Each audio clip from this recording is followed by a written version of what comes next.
Okay, guys, we are live. So for those listening at home, welcome to the Dungeon Musings YouTube channel, and welcome to the Final Frontier.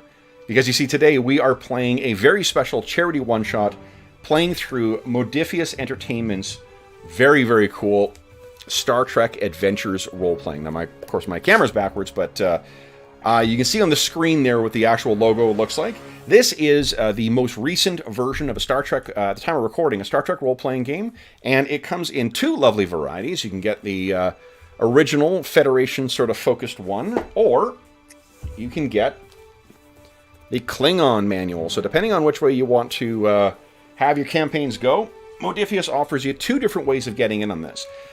Today's session is made possible by very generous donations to the Heroes Save Villages charity campaign, which benefits SOS Children's Villages International. As part of our ongoing series of charity games, we had the donors who had donated to the Heroes Save Villages campaign charity, or campaign vote on what sci-fi game they wanted to see played, and that the overwhelming, well, it was a close race, but the Star Trek Adventures came out ahead. And then we had the donors vote on what story elements that they wanted to include in this one. So for today's session, which I'm calling The Price of Progress, we will be incorporating, let's see here, a Star Trek Next Generation timeline. We'll be having Klingons as an adversary. And we will be having a natural disaster as part of the story, one of the story elements in there. But that's enough for me. It's not just me that you're here to see. You're here to see the incredible and intrepid crew that we've assembled for today's voyage. Our starship is an ambassador-class vessel called the USS Riel, named after Louis Riel, the father of the Canadian province of Manitoba. With me today, let me introduce you to the crew. Why don't you tell us, guys, who you are? There's many familiar faces here, of course. Tell us who you are, who you're playing, and whether you've played Star Trek Adventures before. First up, we have Sean. Hey everybody, my name's Sean. I'm playing Commander Gabriel Kala. I am a newcomer and, just trying to fit in. You mean Gabby is, or Commander Kala is, or you are? We'll just go with everything. So Sean was part of our very short... We played the first adventure in the Star Trek Adventures box set, but that was really the extent of the Star Trek Adventures that we've played so far, right? We played we made some characters not long ago too, but we really haven't played an awful lot of this game yet. Yeah. Next up is Dave. Hey everyone, I'm Dave. I'm playing Captain Kusagak. She is a Starfleet veteran. She's been on the frontier for some time, been in some scrapes, some battles, and has been in command of the ship for a few years, but she's not part of the original crew. My experience with this gaming system consists of 1 2-hour session making characters and staring blankly at a bunch of pamphlets and handouts. Yeah. Nice. Next up is James.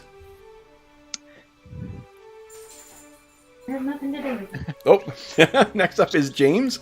So I'm James. I'm playing Lieutenant Takaru, the Vulcan con officer. And I look forward to managing the ship in a precise and accurate manner. Nice. James was also part of our expedition into the first adventure in Star Trek Adventures as well, too. So we've got some experience with it as well. Next up is Arlen. Hi, I'm Arlen. I'm playing Lieutenant Commander Quinor Ornad, who is the engineering officer aboard. And I'm going to be... I read the entry on StarTrek.com about the Bolians, and I didn't see anything too weird. So, aside from the kind of weird face thing. The bifurcated face, yeah. So anyway, and I played in the Star Trek Adventures thing that we did a while ago, so I have a little bit of experience with the system. Excellent. And last but certainly not least is Carl. Hello, I'm Carl, and I play the Andorian Commander Tasai, and probably his favorite phrase is, well, or well, actually... So he might be doing a lot of that today. Nice. I have played Star Trek before. I ran a small a few adventures from the starter set and others that were available. But it's been a while. It's been pre-COVID. I ran Star Trek, so it has been some time. We have one more crew member who'll be joining us shortly as well too, but we'll do introductions for him when he arrives. He'll be playing our security officer. So the crew of the USS Riel is we got Captain Kusagak, we have First Officer Commander Kala, Con Officer is Lieutenant Takaru, Chief Engineer is Lieutenant Commander Ornad, and our Science Officer is Commander Tasai. One of the neat things that we do in Star Trek Adventures is that a lot of the mechanics are very, very similar to the other 2D20 games that we've played before on the channel. One of the neat things that I like about it is, in addition to your individual character, everyone has a shared character in the form of the USS Riel. So the Riel is here. The Riel, as I said, is an ambassador-class vessel. Gets its own character sheet and everything. The ambassador class at the time of this session, or this adventure, we're into the second season of Next Generation, so I don't remember the star dates, and to be honest, when I was reading up on star dates before, it's very clear that although they tried to implement sort of a logic to it in Next Generation, it doesn't seem like they actually carried on with that, so I didn't bother creating a star date sort of time for this, but I believe the year is 2368, and what that means is that the Ambassador is no longer the flagship. For a time, after the Excelsior-class vessels sort of fell out of favor, the Ambassador became kind of the next flagship vessel. However, that has been supplanted with the relatively new Galaxy-class vessels, which are substantially larger, substantially more advanced, and more capable of fulfilling what, at this time, the Federation sees its mission as. To give historical context for our story, this is in the period of kind of a long peace between the Klingon Empire, the Romulan Empire, and I think it's the Romulan Star Empire, and the Federation. Their recent conflicts include a short-lived war with the Cardassians. Captain Kusagak is a veteran of said war.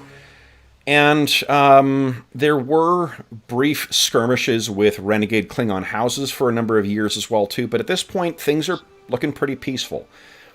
Up until the start of our session, the USS Riel has been largely serving as a kind of general-purpose troubleshooting vessel in a region along the neutral zone that does not see an awful lot of interest. There's not a lot of very important strategically or consequential in terms of influential races that are part of the Federation that are in the region, so it's kind of like the backwoods along the border. The Ambassador class vessel, as I said, is a little older, but the Riel still is proving to be a very capable vessel. The thing that is of the biggest interest, I suppose, as we're starting off our session, we're going to assume that we're picking up in kind of the middle of a series. And the dramatic thing that we would have ended our last episode on is that the long-time serving, fan favorite, close friend of Captain Kusagak, a first officer, has been unexpectedly transferred out. And Commander Kala, someone who Captain Kusagak doesn't know from a hole in the wall, has been assigned as the first officer aboard the Riel. The other thing that we need to know is that the Riel has now been tasked with a very curious and kind of mundane task, and that is to go along the neutral zone and to recalibrate a series of beacons. And I think what we will open our scene with is that was sort of the recap on last episode of Star Trek Riel. We see the kind of like that doo-doo-doo, sound that happens as someone's waiting at a door in the Next Generation era. And we are sitting where the scene takes place is in Captain Kusagak's captain's office or captain's quarters. Not quarters. It's your I can't remember what they call it. The captain's room. Anyway. The ready room? No, it's not the ready room because it's the one that's off. There's like a captain's office that's like off the side of the bridge. Mm-hmm. Already, my bona fides as a Star Trek fan is completely shot. So we see you're sitting in that office. Dave, why don't you tell us a little bit about what would Captain Kusagak's office look like? I think she's got little mementos from here and there that are kind of arrayed on shelves. Remnants from old wars, from people she's worked with, from specific adventures, just to remind her of the history of her career. And so do we think, like, would a batleth? That's a pretty easy visual cue to that. You know, if you're a human with a batleth on the wall, you took that from somebody. Yeah. Would that fit? Okay. So you're sitting in there, and the person who is waiting at the door is... So this is sort of like, David, not... am I thinking this is more of a, like, Starfleet equivalent of, like, a British, Age of Sail captain's quarters, where there's lots of, like, war-type mementos as opposed to, like, personal keepsakes?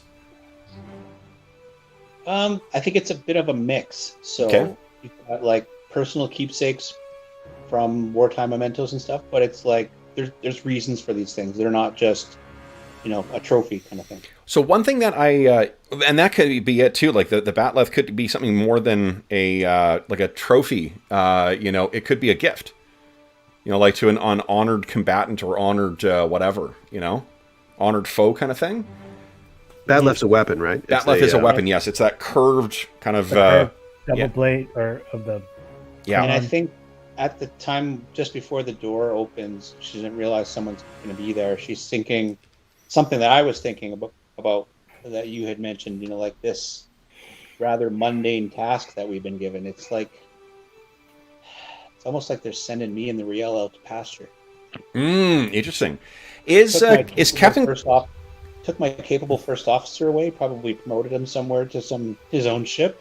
And now we're off to do some menial task. Probably a Galaxy-class ship. Here's the thing is, he's actually not been. He's been reassigned effectively to desk duty. Oh. Yeah. And, like, there's no way that he or she or they should have been assigned that. Something's going on. Yeah.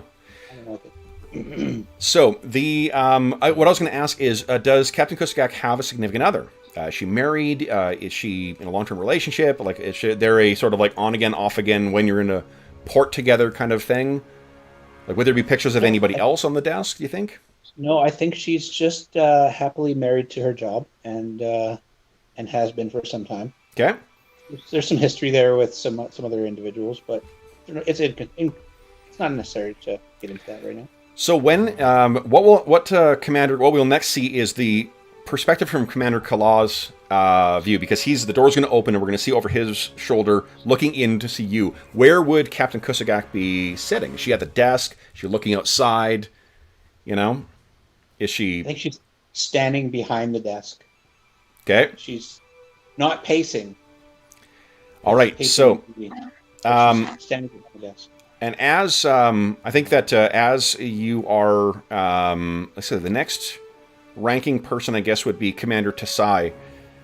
So what we see outside now is Commander Kala standing, and I'm picturing the bridge of the... it's actually been in the films, and I should have got a still of it before, but I think it looks a lot more like the Next Generation bridge, not quite as big and spacious, than it does like the Excelsior bridge, which looks more like a sci-fi military kind of, setup. We see sitting at the captain's chair is Commander Tasai, because you would be the ranking officer taking control next. Lieutenant Commander Ornad, you're going to be down in engineering, so we don't see you at this point. Lieutenant Takaru is at the helm, and I think there's going to be other unnamed officers. Now, one of the things that you guys can do is every session, we take a look at your crew support. If you take a look on the the character sheet for the Riel, the crew support is equal to the size of your vessel. You have a crew support of 5, which means over the course of our session, you guys can choose to introduce up to 5 NPCs. And the way if this was an ongoing game, what we would do is we would add names and those characters would develop, and sometimes you guys might want to play as those characters in scenes or in adventures or whatnot. But if there's someone who is, right now, it's all background extras. If we choose to focus the attention on them, we just reduce the crew thing and we add in a new character. Okay, so right now this is just the extras. These are the people who sat through makeup and whatnot to, not talk on screen and basically walk through the background. Commander Kala, why don't you tell us what are we seeing you doing? Like, are you? What's the air that you are carrying with you right now? Is it cocksure? Confidence? Is it uncertainty? Is it trying to gauge the sort of hierarchy on the bridge? What are you thinking? I think he's a bit of a sponge. So he's kind of looking over everyone's shoulder, taking a look, asking questions, being a little pesky, but with an overly friendly demeanor, sort of fake. Okay. I mean, just because he's just meeting everybody, and just taking everything in. Like, the things that you don't expect people to pay any attention to, he's paying attention, asking about. I mean, probably not on the bridge. People have pictures, but Yep. If you have maybe something, a little something, he's asking about it, and then kind of inquiring. Okay, so I think that Commander Tasai, just judging on what you had said before, how does Commander Tasai feel about having to basically fill the captain's role? Well, it is as it should be, because this is a scientific mission and we're doing this probe thing. So he's probably sitting there, leaning back on the captain's chair, probably doing the thing with the fingers on the armchair, and just overseeing and monitoring the sensor and data collection for this probe thing. He could be somewhat annoyed, but it might be interesting because he's always curious. Yeah. Even though he's a know-it-all. You see the door from the turbolift opens up. Commander Kalak walks on, and he's making his way towards the bridge. And there was something he asked about. He was so friendly the other day. He was asking you about something, and you found the answer, and you forgot to tell him. What do you think that thing was? What do you think he was asking about, and what did you want to tell him about? He probably asked, maybe, I don't know, what do Andorian antennas really do? Nice. Okay. And I was somewhat annoyed. Okay. So this is what I'm thinking. This is something that, because from what Sean had said, he's been trying to smooth the waters. He probably wouldn't ask something right. And Andorians have. Well, he didn't. I don't think he meant any malice from it. Yeah. Well, the thing is, the Andorians have been part of the Federation for 200 years at this point. So and they're one of the more common species. I'm thinking more about maybe something he was asking about your studies or your experimental work or whatever. Or okay, he could ask about quantum mechanics. Sure. So maybe he asked you some specific thing. There was a paper you wrote that talked about the potential interaction between warp fields and specific radioactive materials. In terms of the, we'll say a temporary temporal reactive effect, and this is one of your papers that maybe you slaved over, or I don't know, how do you think he feels about that paper? Are you well beyond that theory now, and now you're into new testing, or? He might be right. So probably at this stage in Next Generation, if I understand it, that temporal thing is, in a way, still anecdotal, right? So people have talked about space-time and time travel, but it's obscure reports, and I would say Tasai thinks that it's a actual phenomenon and it could be dangerous. Yeah, it's very interesting. Well, how about this? What if you've been sitting here on the bridge, and maybe you're tapping a pad? A pad is those basically tablets. You've compiled all of your research data onto this pad, and you knew that Commander Kala had. Maybe he was just him being polite, but he asked about it. So you've compiled all of your research data in exhaustive detail.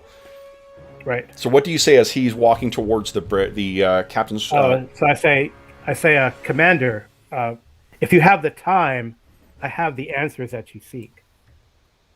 Oh, excellent. Yes, I will. I'm going to give that its due course. Be assured.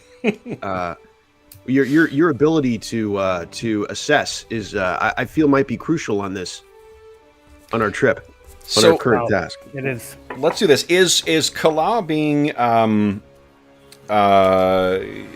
honest with that, or is he sort of humoring him?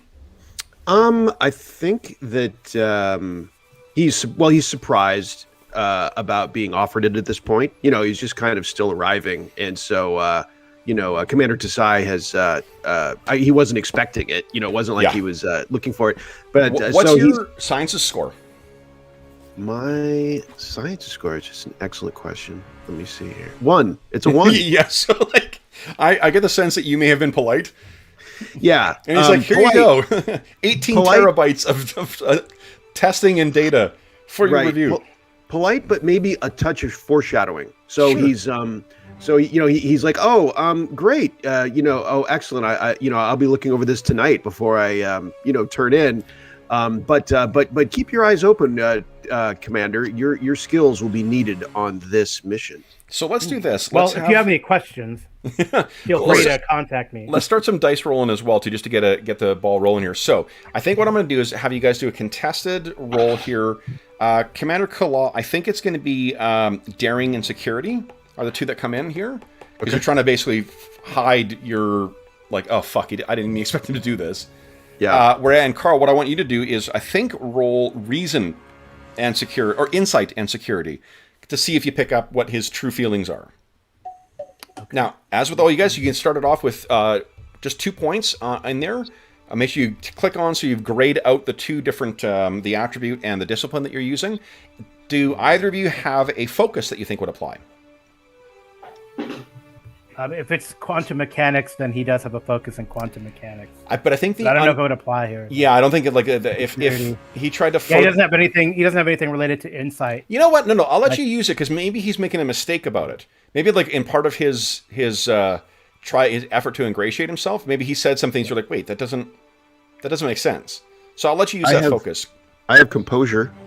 Yes, most definitely that would apply. So then, and now you guys have a choice. Do you wish to give me any threat to adjust that? And what threat? I think I'm just going to go raw on this particular. I mean, it's not a science task, so I don't think I can. So. Oh no, that is determination you're thinking of. You can always. No. I have bold science. Right, but the only thing that bold does is it allows you to get when you do give me threat for extra dice, which you can always do. You just get also a chance to re-roll one of your d20s. Right. So you can always. It doesn't matter what the test is. You can always give me threat to get extra dice. It's just a question of whether whether you get to get that re-roll or not. Sure, why not? He's new. Sure.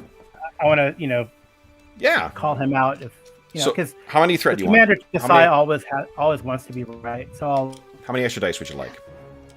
I guess I'll give you one threat. Okay. One threat. Sean, did that change your mind? Well, I mean, I think Tasai has mostly advantages here. I mean, so he belongs. He's in his role that he's used to, and Kala is just arriving and didn't expect this report. Mm-hmm. So we'll see if his raw abilities are able to do. Go ahead, make your rolls, guys. And let's see, it's on the. Okay, so Tasai got 1 success. Oh wait. And do I get a reroll, don't I? Because I'm using that when I spend a but threat. no, so the reroll only comes when you're using signs. Okay. Yeah. 1 and 1. All right. So then, face off. Well, they oppose. I'm going to quickly look here. I can't remember what happens on opposed rolls. Yeah, sometimes it's defender, sometimes it's attacker, right? No, I have no idea. There we go. The reason I was hoping I don't know who's attacker defender in this. Well, and I was hoping you guys would get a what do you call it? You would get a success on it. No. I was hoping you could get someone who can get hired to get some momentum going into the pool. Yeah. Mm-hmm. True. Post task. Okay. The outcome. I think it leaves you both a little uncertain. Oh, okay. Yeah, the active character fails to achieve their goal, but the reactive character gains no additional benefit. So you're both kind of like, Now, what you could do is choose to success or get success at cost. This is a very low stakes thing, but right. Let me think about this. No, I mean I think Commander Desai is like he's really trying to make sure that nothing happens with the probe situation right now. We're focused on that. So then he's not gonna.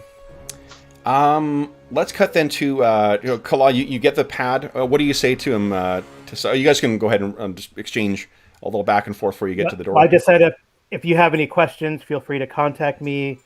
I'm always willing to teach.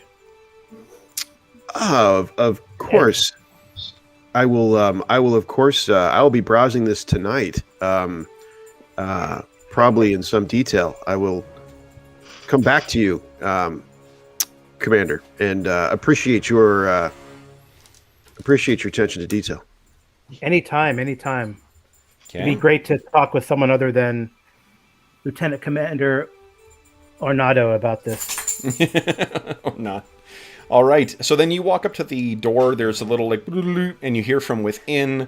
Captain Kusagak, what do you say? You got notification. Normally it's come. Enter. Door opens, and Commander Kala, you see Captain Kusagak standing behind her desk. There is, 2 chairs sitting before the desk? 2. So you wanted a word with him. Guys, go ahead, carry on. Captain Kusagak, it is a pleasure. Commander Kala, I trust your transportation aboard our vessel has been appropriate. Of course. Efficient and effective. Very well done. And you've settled in? Yeah, settling in, meeting the crew. I was just chatting with Commander Tasai about some of his research. Did he provide you with a data tablet? Most assuredly, he did. It seems I'm not the first. Seems that happens more often than you would expect. Well, He's very proud of his work, though. I hope I can decipher it. It looks quite thorough. If you can't, I would recommend not pretending you can. Good advice. Tasai will read through that in a heartbeat, and yeah, that's not the best way to get off. That's good advice, Captain. I appreciate that. Okay. So, you ready? I think so. I know I've arrived on short notice, and I appreciate your accommodation of that. I guess we'll all just live with Starfleet's guidance on this. Captain Kusagak, do you think you would have taken any steps to try and investigate this guy beyond just the service record that was placed before you when you got the orders that he was going to be becoming your first officer? No, I think she would have just gone through like formal evaluation of records and such, but no digging beyond. Okay, so you got what you were handed. So, have you been briefed on our new mission yet? Yes, I wonder if there might not be more interesting than it first appears. Well, we should all keep our eyes open. I know it probably isn't thrilling to the crew, but maybe small nuggets can come from large fields. Indeed, she sits down. But as often as that happens, as often as something mundane turns into something of an adventure, I just, I think we'll see how it goes. Okay. Look forward to serving with you, Captain. So, then, what? See, I just realized I forgot to load 2 quick things here, guys. Let me just do that. There we go. You know, I think it's important that you head down to engineering and introduce yourself there. And Lieutenant Commander Ornad he likes keeners like you who want to learn. So I definitely would head down there and ask a lot of questions. Maybe even point some things out to him. He likes active learning as well. You know, show him that you're familiar with the panels and so forth. Oh, indeed. I appreciate the advice, Captain. Is there any chance I could discern this, Kevin, and see if there's any if he's giving it to me straight? Sure, absolutely. Yeah. I think that would be probably insight and security. And then we'll make that opposed. Probably control and security. What do you think, Dave? Does that sound? Yeah, I think control and security sounds good. Because you're trying to maintain. So yeah, guys, do you have any focuses that would apply? I got investigation. I don't know.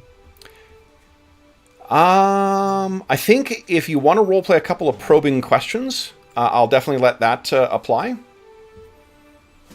Because you're not actually trying to I haven't heard thus far any sort of much in the way of asking around. Maybe I was distracted, but yeah, Kala is trying to ascertain Kusagak's sincerity. Absolutely. So let's do this then, Captain Kusagak. So you guys, I guess, yeah. Do you have any focuses that you think might apply? No, I don't. Well, she's got a negotiation focus, and for my intent as playing this out wasn't so much to send him on an errand that's going to get him in trouble with Ornad, although it might actually do that. It was more to see if, as the first officer, he can read, read a person and know when they're maybe steering him wrong or not. Like how acute it's more of a test to see how acute his perceptions are. So let's bring in Arlen on this. Arlen, how candid do you think that Ornad is with Captain Kusagak?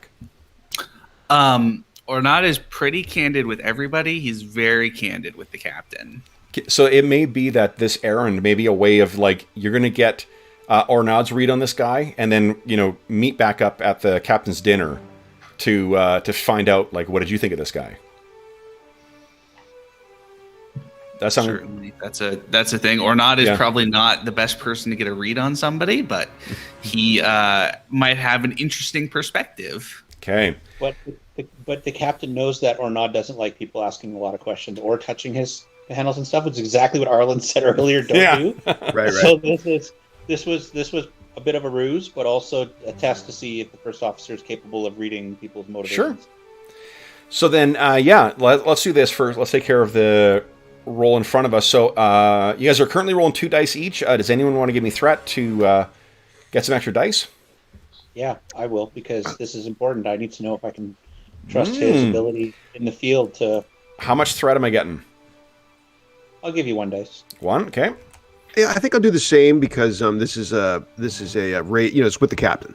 Got it. So, yep. Yeah. So how do I add a dice? So when you go onto the character sheet, there is under, I think it's called test. There is a number. It's 1 to 5. It should be on 2 right now. You just want to have 3 grayed out because you're going to roll 3 dice. Task roll. Task roll. Correct. Task roll. Yeah. Okay. Here we go. Okay. Ooh. Oh, we got a complication. Interesting. All right. So I did well, but the captain did better. Yeah. The captain did better, and you rolled a complication. Yeah. So I think that your efforts to, I'm assuming you guys aren't spending your 1 point of determination to re-roll this stuff yet. Here's what I think's happened is that Captain Kusagak, for one, you guys can count, you got 1 point in the momentum pool right now. So I don't know who wants to, I don't think it tracks across character sheets. Okay. So if someone wants to, or let's check this here. Commander Kala. It's like group momentum. Do we have a little picture or icon of the ship, and we can put it on the ship? Well, we'll do it in chat like we do with Astonishing Fortune. Yeah, it's good. Okay, so I've just put 1 momentum on Commander Kala's sheet. Did everyone else get 1 point of momentum too, or does it not? No, okay. So this is only personal stuff. Why would you need to keep track of that? Right. All right, so then currently you have 1 point of momentum in the pool. And I think what you've also realized, Captain, is his Commander Kala's efforts to try and suss out how you're feeling about you. There's something about it that I don't know. There's something I think you get a hint that there may be something more to be found about this fella if you look at it something doesn't feel right about this guy. At least not on the level. He doesn't seem, it's not that he's untrustworthy. It's just that he's not on the level, and he's definitely trying to gauge you. Yep. You know, you've been across the table, you know, with hostile Cardassian captains. You've, you know, managed to stare down Klingon pirates. You've been around folks who try and work people before, and this young man is trying to do precisely that. Is that fair to say, Sean? Yeah, more than meets the eye. Yep. Okay. So then, I think that as unless there's anything else you guys wish to exchange here, No. Commander Kala, the door opens and you leave, and we see you heading towards, I guess, the turbo shaft. The camera will kind of hang on the bridge and go over to Lieutenant Takaru, and you hear kind of like a very, not like a rumble, but we see there's some kind of light that comes on his display screen in front of him, and he sort of, that's curious. Would you kindly give us Lieutenant Takaru? I'm giving you promotion already. Lieutenant, would you kindly give us I think this will be an insight and con roll. You're trying to figure out something about, what the hell's these? And you know what I'll let you do as well is, who wants to make the roll for the Riel? Here's another neat thing, guys, is you can draw on the systems in your ship to try and help with stuff. So it gives you an extra D20 on top of the max of 4 that you can have. So if you see here, this would be sensors, Yep. and it would use, I think, con for the department. So whoever wants to do that, and then the test, let's see here, Starship task roll, well, it's only giving me a 1 because it's only assisting. So whoever wants to make that roll, go down to a 1, and I don't think it's got any... it's got high-resolution sensors. Yeah, just high resolution. Yeah, I noticed that earlier. Yeah. So let's say there's a focus that applies here too. So 1 dice with focus. Go ahead and make that roll. This will be supporting your roll here, Takaru, and then you can make a decision whether you want to draw on that momentum. It's in the pool. So it's only 1 dice. Only 1 dice. Yes. Okay. You got this, Tasai? Yeah. Wow. Ooh. 0. Oh, with a complication. Awesome. Complication. Nice. I'm going to take that as a threat for now. And my talents don't apply to the ship, right? Correct. Yes. Okay. So then, Lieutenant Takaru, it's going to be a insight and con roll. Do you have any focus that might apply, and do you want to give me any threat, or do you want to draw on that 1 point of momentum?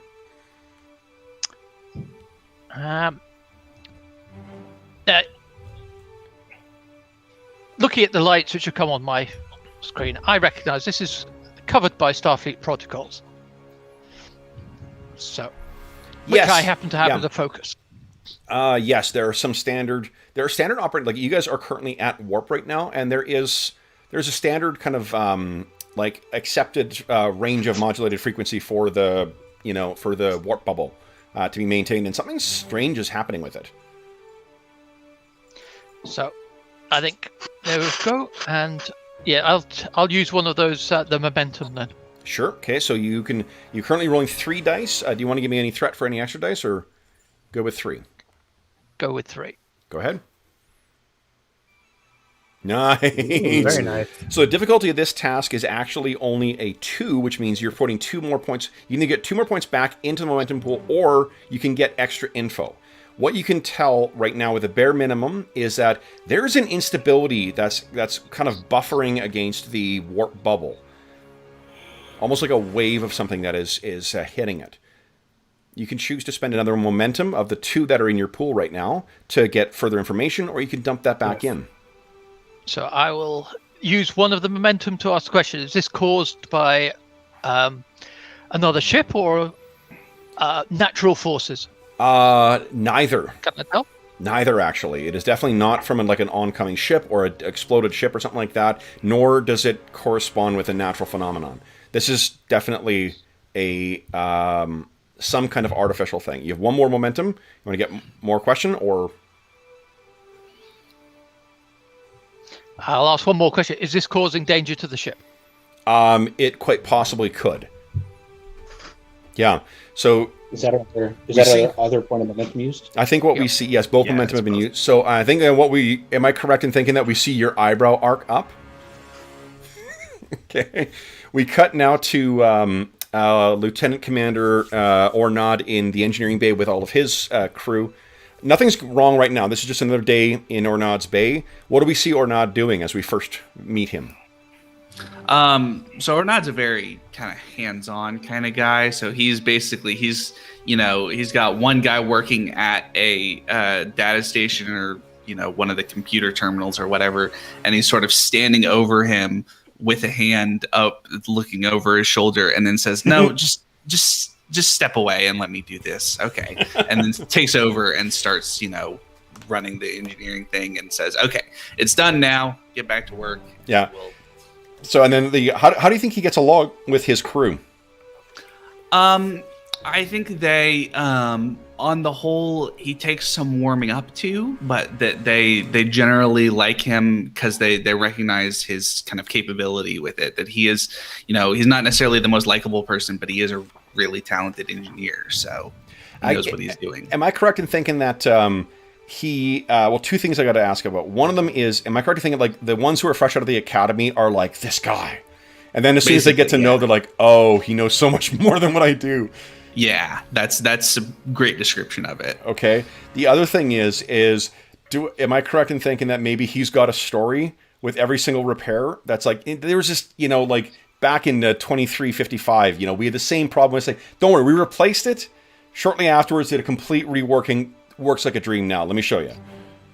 Yeah, he's got a lot of these kind of odd stories about the way that the ship has gone, because he's sort of he's been around here for so long that he knows all the details of, every rivet basically that he could tell you.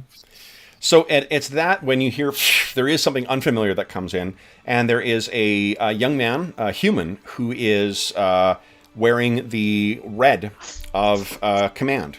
And if the red of the command uniform didn't tell you, the way that he's carrying himself suggests that and I'm not suggesting that you're arrogant by any means. It just command staff seem to walk a certain way. So I'll leave it to you guys. What happens next? I look around and absorb what I see as far as any how many personnel, any personal effects, what everyone's doing, and wait to be noticed. Okay. So So Ornod he's still kind of working on the thing he's going through, but he kind of waves you over and then goes right back to what it was doing. Like, okay, we'll talk while I'm working. To which Kala is curious. An interesting initial interaction with a crew member, but it rolls with it and strolls over, looking around quite a bit, trying to take in any details that might be important. Okay. So, I think that what you maybe... Well, Arnold, why don't you tell us, like, in comparison to the... I guess, for one, in comparison to the Galaxy class, this is a less... it's not like this is a junker by any means, or it's out of date. It's just that this is not top of the fleet kind of thing. And Ornod, I'm guessing, runs a tight crew, right? Or a tight ship, but he likely has, like... The pad displays or the whatever else, the displays are all customized. They're not standard, thing that. Yeah. Been there a while, yeah. Well, and I think he's got a lot of, like, if you take a close look, you can sort of tell that not completely jury rigged, but there's stuff that he's just got it set up, like, not the way the manufacturer intended. Yep. And if somebody asks about it, he's like, oh, it works better that way. And then just kind of moves on. Yep.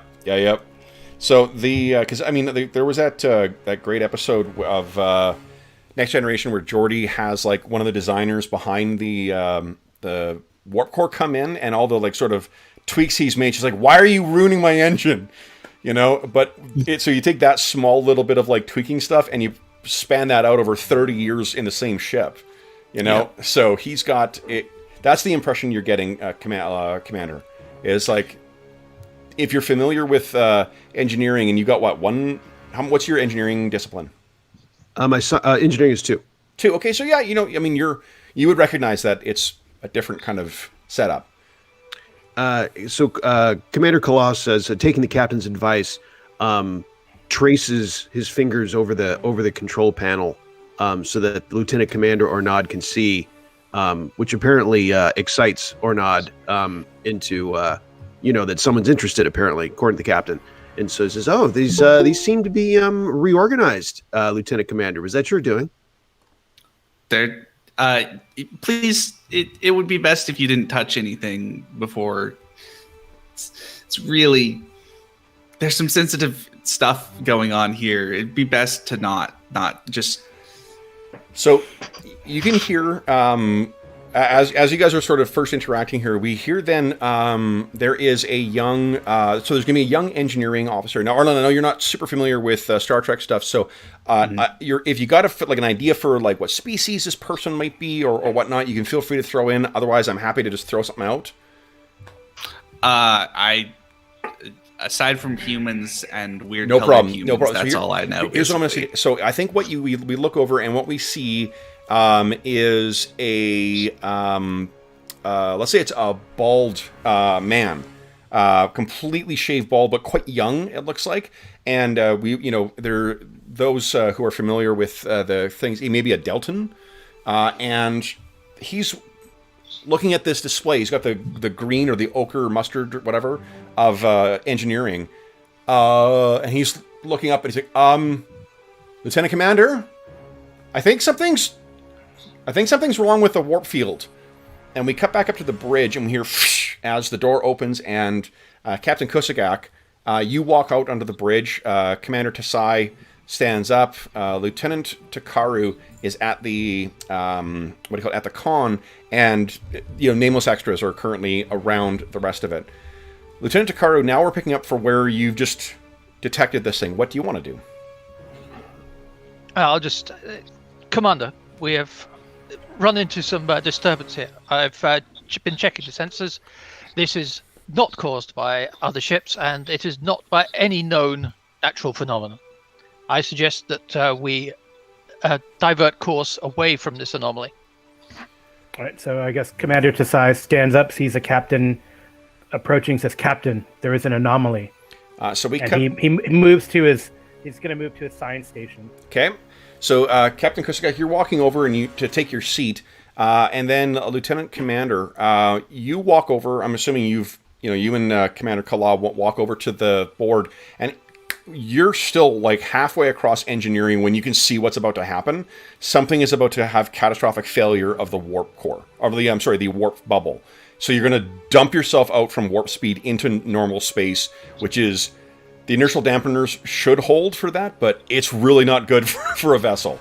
So I'm picturing that you're sort of starting to walk, but as you see what's on the readings, by the time you've reached it, you were at a full run to get to that station. Mm-hmm. Lieutenant Commander, you see him. I'm sorry, Commander Kala, you see the exact same thing. What do you want to do, Lieutenant Commander?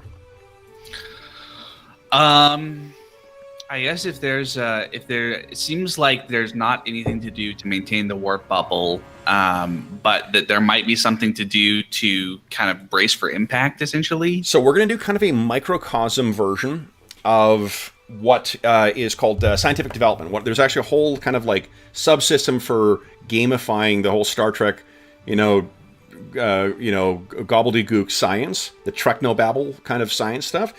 First thing you do is there's 3 steps to it. There's observe, hypothesize, and testing. So first thing you get to do is you give it, and what that does is it provides kind of parameters for what's going on here. Yeah, Lieutenant Zerm, we're going to cut to her in a moment. Like, are we under attack?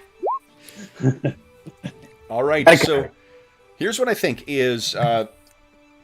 I think to figure out what's going on, this is likely going to be an insight and engineering. All right. Does that sound about right? And then Lieutenant Commander, tell me, or not Lieutenant, I'm sorry, Commander Kala, are you the type of guy to like just watch this happen, or would you be racing up to try and jump in? Well, he has hazard awareness as a focus, so I don't know if that might it trips a trigger in him and he goes into action. Okay. Like he's. So here's the reason I ask is I think what we see is immediately after Lieutenant Ornod, we kind of see it from the side. Lieutenant Ornaud runs up and starts working on this thing, and then Commander Kala is there right afterwards. I'm going to let Commander Kala assist you, Ornaud. So you guys can, maybe let's do the assist first. So you're going to roll 1 dice with the, I think it's Insight and... Engineering? Insight and Engineering, yeah. And you can use your Hazard Awareness. And then Lieutenant Commander Ornaud, Insight, Engineering, and then what do you have any talents you think might apply? Or focuses, rather? Focuses. I have Starship Engines, but I think that's the closest that I get. And that's not really... I buy that, yeah. Okay. And then it's not... I'm looking through my talents, and I don't think I have anything that is specifically to do that. So go ahead and... Commander Kala, make your roll. You're only rolling 1 dice. Mm-hmm. With all your bonuses and such. There we go. There you go. Nice. 2 successes for you already. Lieutenant Commander? I was going to give you a threat, but with Kala helping me out, I think I might not. I might just go for it. Okay. Use both. Just use 2 dice. There we go. Okay. So that is pretty good. So you guys got 2 excess over what's going on. So right now there is, I will tell you what the initial investigation tells you. So you become effectively the, I've changed my mind. We're not going to do this as research because we're going to get this done a lot faster. What you know so far, this is going to be like an extended task. What you know, Lieutenant Commander, is that this is not a wave. There is something that is like it is some kind of, for lack of a better term, like a beam that is wrapped in basically like a bunch of subspace static, and it's hitting the ship. And and it seems to be causing this. You've never seen anything like this before. It's basically like a... if you got 2 momentum right now, you could feed that in to try and get someone else to try and help out with this. Because I think Commander Tassal was not only happy to be out of the commander's seat, but happier to be at the science station, because he may want to look into this as well. Or you can ask me a question. You can gather more information. I think at this stage it's better to put more people in. So I think, tap on the... Is it a badge still, or is it the handheld device? Or little like thing on your chest, yeah. Yep. And I'll say, we're about to rapidly exit warp unless we can do something about it. If the command crew wants to get working on that, that would be excellent. Zerm, I think you are maybe... we now see you... and you are currently in one of your training sessions in the holodeck. Right. What do we see Zerm doing? It's like I'm in some kind of like strange alien corridors on some ship, and I'm like darting from like one spot to another, like as phaser blaster coming at me, and I'm ducking and weaving, and like I'm also checking my watch and looking at the time to see how quick I'm doing it, and and then I like tumble and come up and I shoot the like target that wins the challenge, and I'm like, oh yeah, I knew I could. Wait, what is? And then I start to realize something's going on. Yeah, and then I think that was yours to the bridge, or was yours to like the bridge in general? Because then it would play to everybody kind of on the bridge, and I imagine Zern is sort of always listens in on what's going on. Yeah, I think that would be the plan. Yeah, so Zern, you see this and like, ugh. Yeah. Says I check in with Captain. What's wrong? Okay, I'm going to the bridge. I'll be right there. The holodeck just kind of fades completely, and we see you, leaving the deck. On the bridge, we have Lieutenant Commander Sal, Takaru, and Kusagak. Who would like to go? Who would like to aid, if possible? Who wants to do something next? Well, I guess Ornaud is feeding information, right? Yep. Mm-hmm. In real time, and Tessal says, seems like some sort of advanced weapon? It's possible. So are you thinking you try and learn some more? Yeah. Okay. Remember, if you choose to, you can make use of the sensors on the ship as well too. Yeah, let's try that again. Sure. So why don't we? If you're going to make the roll, then let's someone else grab the Riel. One dice. Use the sensors and the. I think this would be the science department. Yeah, maybe let James do it since he has the first read. Yeah, for sure. So James, if we can set it so it's got one dice, yep, should be good. And then Carl, what are you thinking of? Well, let's see how the aid goes. We have 2 momentum also. Yeah. Ooh. Okay, nothing from the sensors. What are you thinking, Commander? So try to reason through his theories about what it could either apply to quantum mechanics. I guess warp is based on quantum mechanics. Yeah. So trying to reason through what it could be if it's not as the Vulcan lieutenant. If it's a weapon, it's something incredible. I mean, something that would be able to knock you out of warp. Yeah, that'd be really bad. So let's see. I think that's reason and science. Right? Science. Oh, that's great. Yeah. Because I mean, you're from the way you described it, you're approaching it from that theoretical perspective as opposed to whatever. I do have a theory for every situation, by the way. I don't know if as a value. What that does is that it gives you access to determination if you want. And you can use that after the fact, or do you have to use that? Determination can be used after the fact to re-roll. Okay, I'll save it. All right, so I'll roll 2 dice. I'll take a momentum if that's cool with everyone. Yep. Yeah. Mm-hmm. Yep. So I'll roll only 3 dice with focus. Okay. All right, let's do it. 2. Okay, nice. All right, so that's 2 successes is enough. Okay. As you're, you're at this science station and you're kind of looking around on this, and we can see this is the classic Star Trek way of communicating to the audience what the fuck is going on. We've got one colored kind of like disturbance that's going on this, and then in the middle of it there is a second line, so as if like the wave. You've broken down the understanding the wave, and you look in. It's a pretty standard galactic like distress signal that's in the midst that is carrying this wave at you.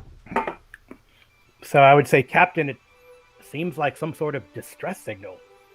Weaponized? I cannot quite tell, but there's definitely something within this beam. So what I can tell you is that the warp field is definitely, like, whatever this message might be, the warp field is definitely destabilizing in Takara. You can kind of feel this. So that'd be like, who would like to try something next? So Takaru hasn't done anything yet, and Captain Kusagak hasn't done anything. What are you guys thinking? Takaru, is there any way we can absorb that energy or something instead of it knocking us out of warp? Yeah, can I? Almost like riding a wave instead of being crushed by From it. feeling this, yes. Can I turn the ship away to carry along with the wave, as you say, because it's going to reduce the velocity by our own? I think there's a chance of that. Yeah. So I think it'll be it'll be tricky. So I think that what it will be is it is going to be a difficulty. Let's say difficulty 4 thing. So it's a difficulty 4 task, but and I think that from what you describe, it sounds like it's a daring and con maneuver. That sound about right? Yep. Or control? Oh no. Okay. Control is actually, you know what? I'd buy that as well too. I'm trying to pull the ship under control from while riding this wave. Yeah. It's like Zen surfing. I love it. Okay, so Captain Kusagak, anyone else can feel free to try and help with this if they like, if they want to try and add. I can try to send the modulation, since I have the wave signature. Yep. I'll send the modulation to the con. Sure. So that I think would be what, reason and science. So you'll roll one dice for dice. reasons and science to aid. Anyone else can feel free to as well too. In the film version, we're kind of cutting back between each of the characters doing their thing, right? I think. Nope. I think that. Sorry, Commander- nothing. God, it's awful I roll. think the captain's going to feel the tension in the air and everybody's panicking and something like this hasn't happened, and she's going to try and get everyone to calm down and think clearly and just do your damn jobs. Okay. So maybe presence and command. I 100% buy that. So now Lieutenant Kusagak is on her feet, standing behind Takara. And if you have any talent that you feel would apply as well too, so let us know what that is, and go ahead and include that. I think she's using lead by example. She's cool as a cucumber. She's been through all sorts of crap before. Just settle down, think clearly, do your jobs. We'll be fine. 100% buy that. Go ahead. So what do I do for lead by? Click on yes for focus, and then click Yes on for one. The task roll is one dice, and then you're going to have on command and on presence. Yeah. Okay, got this. Okay. Now, this is where, if you choose to, you could spend determination to re-roll that. Yeah, you know what? This seems pretty crucial, and I got all these really high scores. Now, do you have a value that you think would apply? Because you need to call on a value in order to access your determination.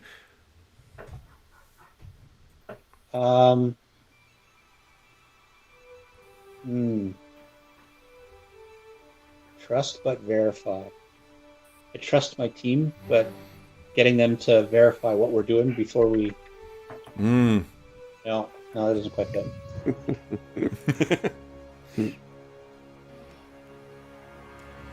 It could maybe just be... Go ahead. So leading by example is not necessarily that she's impervious to emotion. Maybe she's excited too, and so she's proud and honest. So she's gonna sit herself down in the chair and calm down to lead by example. Okay. So that'll be her proud and honest. Yeah. So she's showing some vulnerability, but she's still going to be in control. I love it. Yep, I totally love it. Go ahead and give us a reroll. Okay, here's my reroll. He's at 16 total for those two. Fuck me, complicated. Time for me to step down as captain. As a Vulcan, I do find your humans' emotions most puzzling. Yeah, they're starting to be all across the ship. There's a bit of a rumbling going on, and Captain Kusagak sits down. All right, Lieutenant, I have full faith in you. Full faith. And Lieutenant, we see briefly Lieutenant Zern come racing around a corridor and then kind of slam into the corridor. What are they doing up there? Totally. And I'm still running at full speed, even though I'm getting hurt. Yeah, and I think people are diving out of the way from you too. In the film version of our campaign, incidentally, Lieutenant Zern is played by Catherine Mannheim. So not a small lady. Cameron Mannheim. Yeah, sorry, not Catherine. Okay. Then we've got in engineering, Kanor and Gabriel. Do you guys have anything you want to do? Yeah, so I was thinking it seems like what we need to do is to modulate the power transfer between the shields and the engines such that we sort of catch the wave on the shields and then boost with the engines and go almost like a wave. But that's going to take some pretty fancy doing with the engineering. And I think that's an excellent example of giving two different ways of assisting too. Because I think yours for sure would be engineering, and then what are you thinking? Is that is it reason? Is it daring? I think there's a daring element to it too. You got to time that wave difference really well to actually catch effectively. And then I think it would likely be. I think it's actually going to be then for Commander Kala. I think daring and con is likely the thing we need from you to be able to... He's going to control the engines, you're controlling the shields. Are you along with his plan here? Oh, you might be muted, Sean. Oh, sorry. Oh, no, I was a little bit. I mean, his engineering is 2 and his science is 1. So I think he's more taking con. His con is 3. Because that's what I was saying. It's I think daring and con Because I'm sorry. What Arlen suggested is that he's going to like rework the engines to try and modulate the warp bubble while you modulate the shields to try and help this thing, run more smoothly through this wave. Yeah, I mean, Kala is his smarts here is he'll follow the engineer's lead. There's no question. Awesome. So why don't each of you guys roll 1 dice with that? If you got a focus you think it'll apply, put it in there, tell us what's happening, and then go ahead and make your roll. And then it'll come back to Lieutenant Takaru. So if you spend determination after, you can re-roll. If you spend it before, right, you can get a 1 on the die. Auto success, you get yes. Okay. Yep. Auto crit with it. Okay. So I'm going to spend my determination because I know this ship like the back of my hand. I know how the engines are going to handle all of this. I know that they're not going to like it, but this is what needs to happen. So, Lieutenant Takaru, that difficulty is now down to a 2, thanks to Lieutenant Commander Ornod. Lieutenant Commander Kala, what about you? I don't think any of my focuses really apply. I mean, I have investigation, hazard awareness, and composure. So it's probably it's maybe. I mean, composure, is always a little bit of a stretch. I think the thing with the traits is you gotta be able to accept when they won't apply. Yeah, they gotta have some kind of limits to them. Like one of the ones they have in there is small unit tactics. It's the most ridiculous one because when the fuck does that not apply in a firefight? Right. Right. Why don't you just have while in oxygen? All right, well. Right. So I don't think any of them apply. Okay. Then so I'm just gonna give it a roll. The old college try here. Yes. Or Starfleet try, I guess. Starfleet Academy try. There we go. Hey! Down to a 1. All right, so everyone's working together. We see the shields outside, kind of like that sort of flashing in and out of existence. We see when it's failing. Lieutenant Takaru, it's down to you. I understand it was a control and con roll you were thinking? Yep. So it's complication 4. And if you're okay, I'll use some of that lovely momentum. We have 1 momentum. The give you some Riel threat. has improved impulse drive also, by the way. I don't know if that would apply here. No, because you're in warp. Warp? Okay. Yeah. And the way you guys are describing it is kind of riding with the warp, so... Yep. Okay. Okay, so Lieutenant Takaru, it's down to a difficulty 1. Do you want to give me any more threat? Yep, please. Yeah. How much threat am I getting? I'll take 1, so that gives me up to 4. Correct. Now. Yep. But what's the complication? It costs you more as you add more dice is the thing. Yeah, no, so that's there's only 1 to get the extra 1, so... Yeah, it's 1 to get the extra 1, but it's 2 for the next die. Oh, yeah, right. Yep. Yeah. Yeah, in this one. Right. So now, the first die... Right, so the complication range is what? Right now it's still at 1. 4. So still at 20. 20 is the complication. Nothing has happened that has ratcheted up, and I'm glad you mentioned that, because that is something that will come into play. So Okay, so I've got a task roll with 4. 4 dice, yep. Here we go. You just need 1 success. I don't have a focus. Okay. Look at that! Very nice. So what do we see as the Wow. thing kind of shakes and shudders and manages to ride with the impact of this weird subspace disturbance? Commander, we appear to be riding this properly now. Yeah, the rumbling Now sort back in control. goes down. You can see Takaru's hands are flashing across the screen. Same thing with Commander Kala and Commander Ornod. And basically, as the thing kind of slows down, Captain Kusagak, you can kind of lean a little back in your chair. You hear the door opens, and Well done, everybody. Lieutenant Zern. Zern? What is Zern wearing right now? I think I'm wearing my standard security outfit. I feel like I sleep in it. Okay. Not really. She but, runs in. She comes running in. She's kind of she's sweating because she was already working out in the holodeck, and then she just booked here as quickly as possible. And she immediately the door open up, and she scans. She's been listening to what's going on, so she's aware of what's going on. But she's always afraid that maybe somebody got taken over by an alien species, no concepts are off the table. So Type on phasers in her hand. exactly. It's like her hand is at her hip. And so she's trying to just get an understanding of what is actually transpiring at the moment. She doesn't know if they're under attack. She can't quite tell. They seem to have something maybe in hand, but there still seems to be a lot of tension. So she's just, Captain, what's happening? And she's looking around like for danger. Yep. It's under control. So you did, Kevin, you said there was like a message on this beam. Yeah. So I guess Tasai would like to try to discern that message using the Riel sensors. Well, actually, I think you would use the computers for that. Okay. Yeah. Because the computers would be that would be computers and I think computers and science. Does someone want to roll for the assist from the Riel, and then Commander Tasai will make his roll? Yeah, someone can do that. And I think yours would be I think it'll be insight and science. Takara, are you going to help with this? Or reason and science. I'd buy either. And I think Yeah, I'm they're the going to say, Commander, be careful that's not some sort of virus that will infect our systems. Okay. So maybe you could do an insight and security. Go on that. Alrighty. And just one dice. One dice you have to assist. Yeah. And I don't think there's nothing applies focus wise, Okay. etc. So I'm just gonna... Yeah, I think we got back 3 momentum for that. Okay, so who rolled for the Riel? I'll roll for the Riel right now. Okay. Fuck, nice. Very nice. So the computers are Yeah, working I good. know. 2 'Cause I rolled successes. a 1. Yeah. Okay.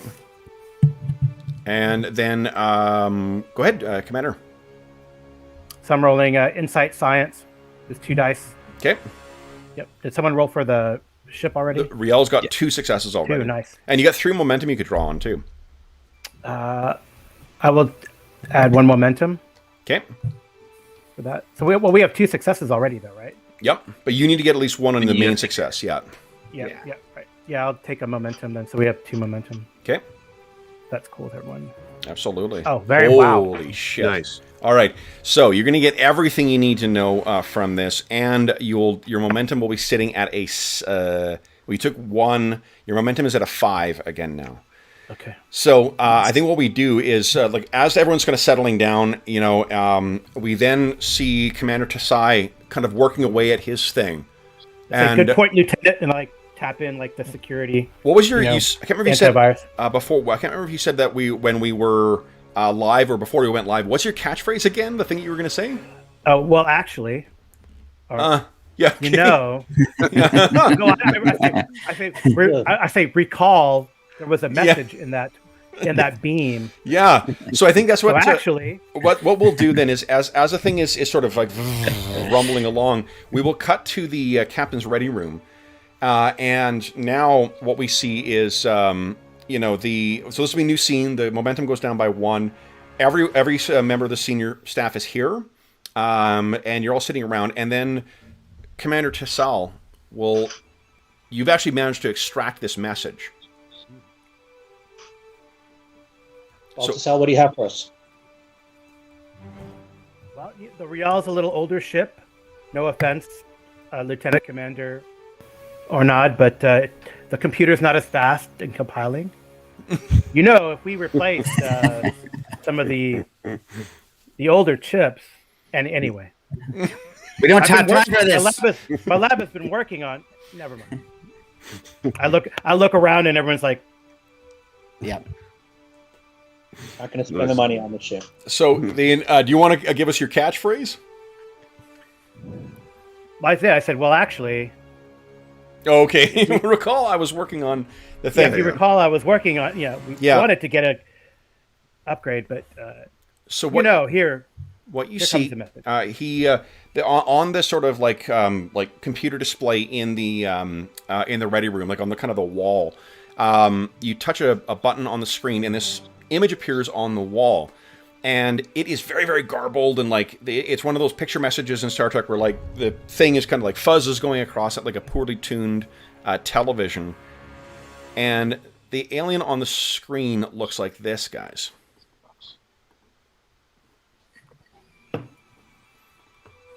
And the person looks very agitated. There's some other people working behind.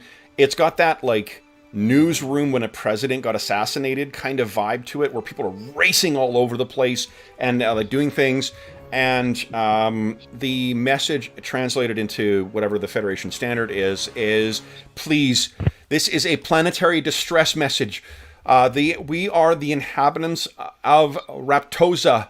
Please come. The planet's core is destabilizing for some reason.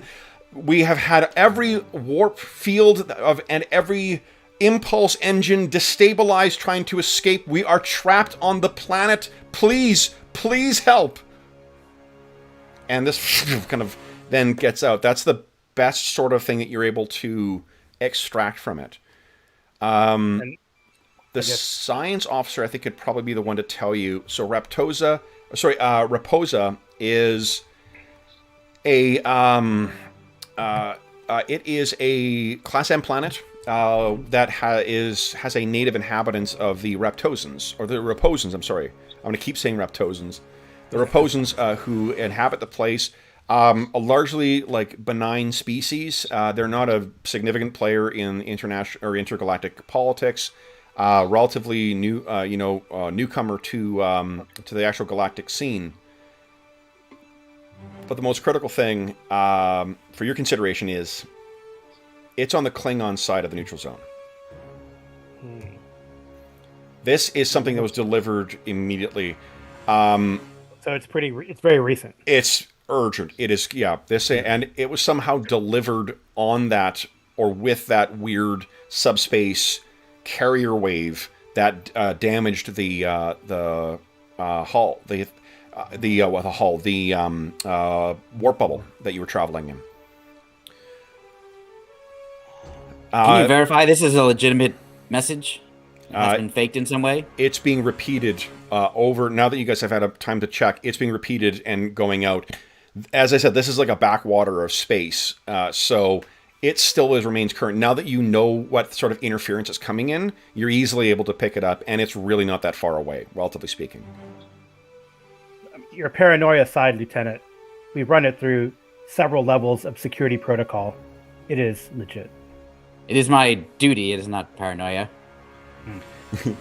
The Raposans are, as I said... I'm just messing with you. The Raposans are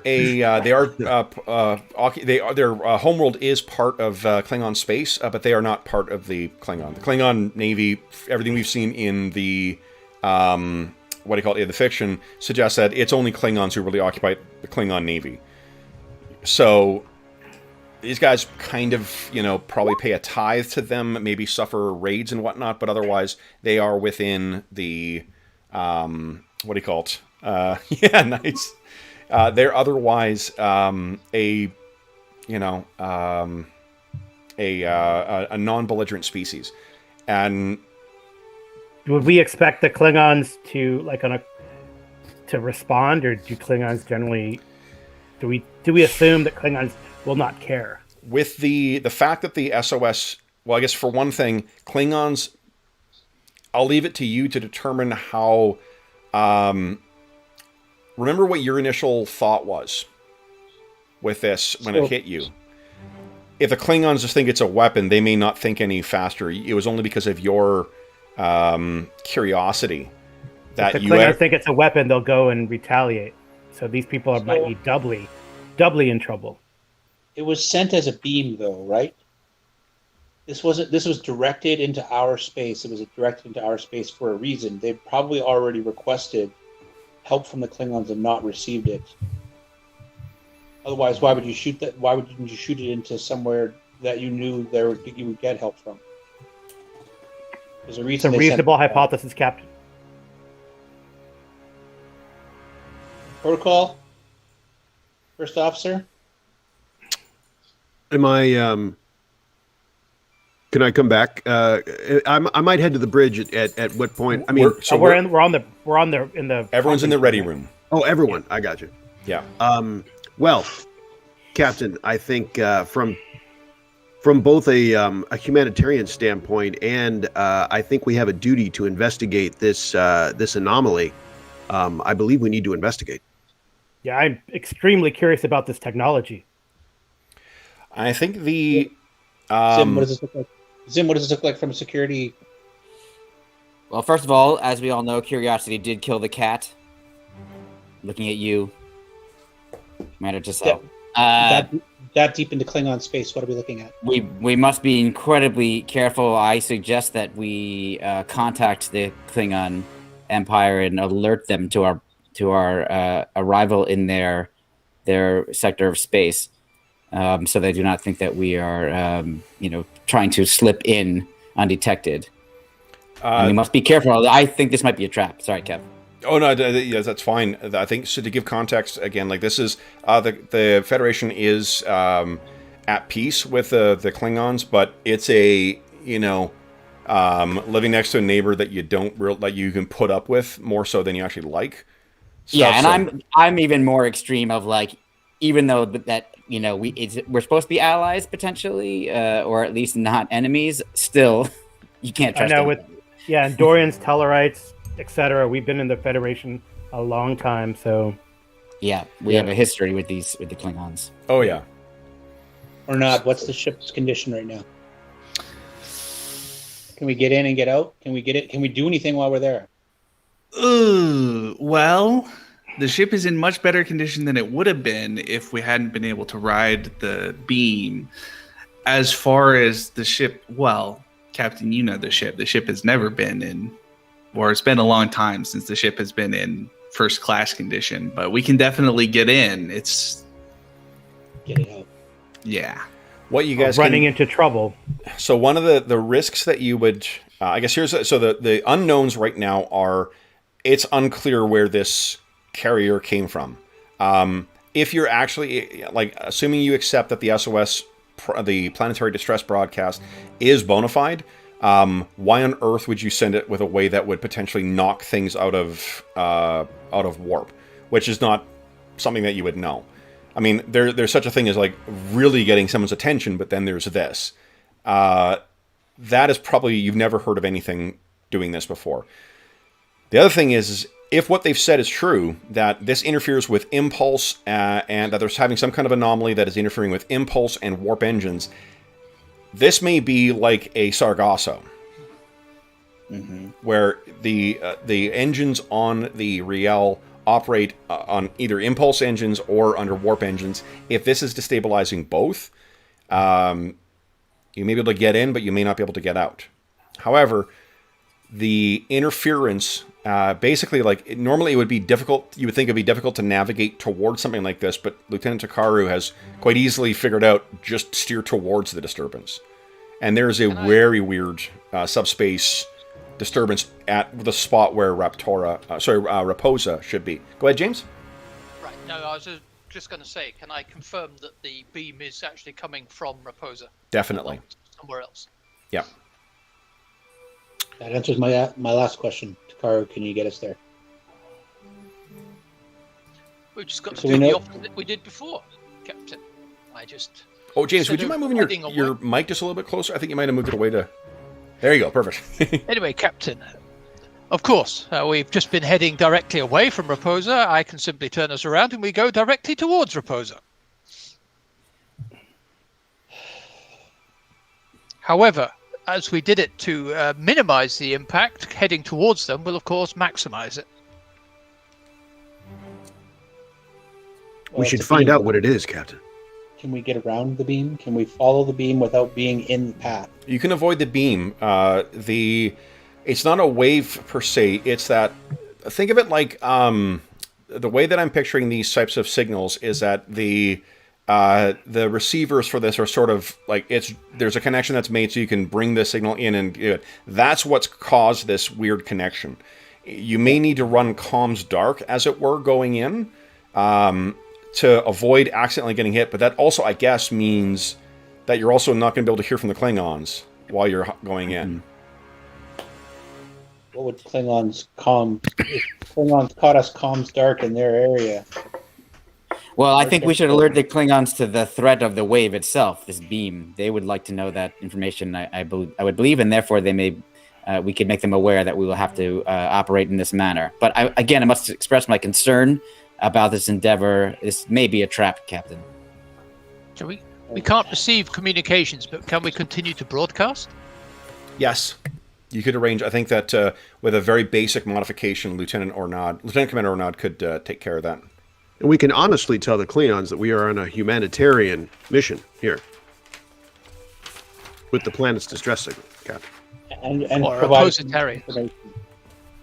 and provide as much information as we can about the planet's effects on drive systems. Perhaps even ask for aid. This could be an opportunity to further our tenuous relationship with the Klingons, if it's done right. Okay. So I guess we are going then.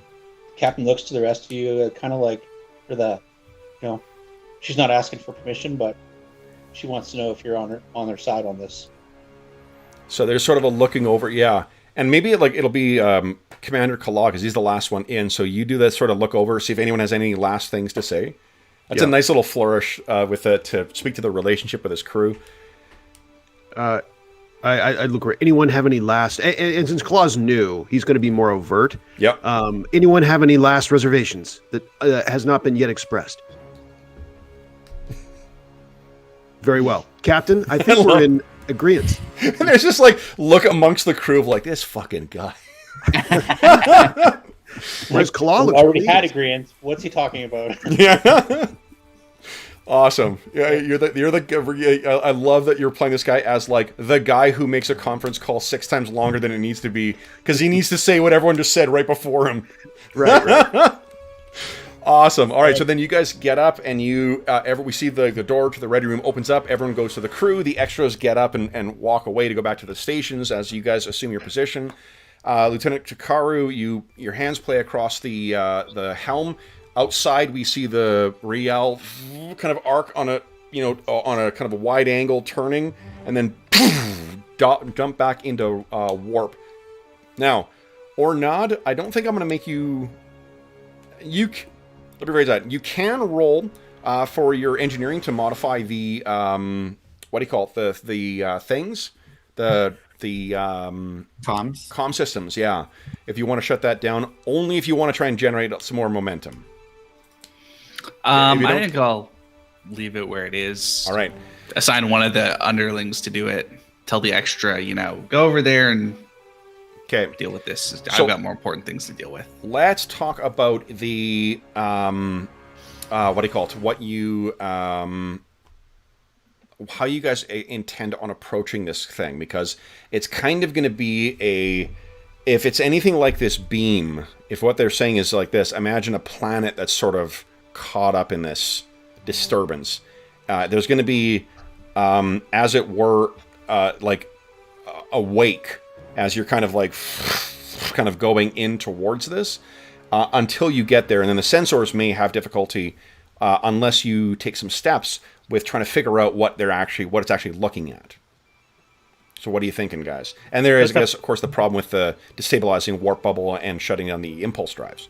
So it's a geological tragedy that is causing some sort of space anomaly. Because who knows? For certain, Commander. I think this is what Takaru has mentioned before. It's not natural, and it's not caused by a ship. That's as much as you know right now. And an anomaly with the planet's core, you would think would be a natural event. Absolutely. But it's not, And with us being this close to the Klingons, one does wonder. And we have to ask, what could we do when we get there? We can't evacuate the entire planet on an ambassador class. No. But perhaps you can stop whatever's causing this disturbance. Right, if it's not natural. A party down to the surface and find a solution. So you can't. A away team. From the way they've said, impulse drives don't work. So your shuttlecraft can't get up and off. Warp drives don't work. So you can't get the bigger ships to they wouldn't be traveling in warp in the planet. But the interference is also interfering with transporters. So something is. Look at it. Yeah, you're in which? So we can look at the planet. Exactly. Well, yeah. Seems like we should. It's a, I would prefer to drop out of warp earlier rather than later and assess Right. the situation. However, we may not be able to get close to the planet if we do that. So let's do this. You guys have plenty of, well, not plenty of it. You've got some information now for, where is it here? Nope. I find my extended test rules. Rule summary. Here we go. There we go. Guys, I found it. Don't worry. Don't worry. Stop worrying. It's not the thing I was looking for, but I got my big DM screen. One thing they did with the Klingon size, which I am really disappointed with, although I understand why, they got away from this album-sized, DM screen, and it's a regular-sized DM screen now for the Klingon one. I mean, they're not going to make another board cube for it, and that's the only reason they made this thing, is because it happens to fit the same size as the Borg one. Right. All right, so here's what I'm thinking, guys, is we're going to do an extended task leading in here. The way that the extended tasks, they're actually kind of interesting. This is where the conflict dice on your task resolution come in. What we do is I'm going to set a, the problem is resolving this this issue. I guess for one thing, trying to figure out what the hell's going on and finding a way to deal with it. The way that we track that is through basically kind of like a damage track. The way that the extended tasks work is there is a work track, which is like what you got to fill in order to complete the task. The magnitude. How does this work here? Yeah, it's a 5 to 20. Oh boy, how does this work again? Sorry. I read this over like 3 times, and it's so poorly described. Well, as you're looking it over, Kev, I think Lieutenant Zern is going to throw out a potential idea. Okay. Captain, I don't know if this is possible from a technological point of view, but perhaps we could drop out of warp in a way that continues our momentum, so the ship could pass by the planet and potentially escape the wave or the beam, so that once we through it, we can engage the impulse and warp engines again. Okay. I have figured I'm not it a out. scientist. Here's what it is. Security officer, damn it. What you guys need to get to is a number of breakthroughs equal to the magnitude of the task. The ways you can get breakthroughs is by getting 5 results on the tasks you're taking along the way. And the way you do that is, so you make a skill check, or like a test. Then if you succeed on that test, and I set a difficulty of the test, then what you roll is 2 challenge dice plus 1 for each, equal to the discipline used in the task. So if it's a science thing, you add your science in or whatnot. If it's security, you add security in. We check the results of those dice, and then we add that to the work done, less the resistance of the task. And if you roll 5 results, you also get a breakthrough. The breakthroughs are the things you need to get to, either by rolling 5 or more on your results, on the outcome of your test, or by just completing the work. For each time you complete the work, you get a breakthrough. So think of it this way. I think it's easier just to do it, because it'll be... Yeah. Okay, so... Is it one person has to have 5 successes? No. You guys are all going to be working on this collectively. This is sort of like a way of just tracking it. Again, like I'm describing this in a poor way. So let's start on the... See if you can get a little more information about this as you guys are going up. Now, sorry, what was your thought there, George? I was just saying that potentially we could come out of warp at some speed, so that we could coast, even though our engines are not working, impulse or warp, so that we could pass by the planet, get some information, and if we have to, just let that momentum continue because we're in space, and come out the other side of the wave or whatever the beam is, so that then we could re-engage the impulse or warp engines. I don't know if that's going to work from a technological point of view. Yeah. So but that's his theory. Traveling at warp is like, faster than light phenomenal speeds, and in order to do that in fiction, you got to have a stable warp bubble around the ship. Right. So if if the warp engines go off and you're not able to somehow stabilize that field, you're not moving at warp speed. But if you move at warp speed past a planet, that's the, you know. No, I was hoping that like we come out of warp near the planet. Oh, I see. Yeah, and yeah.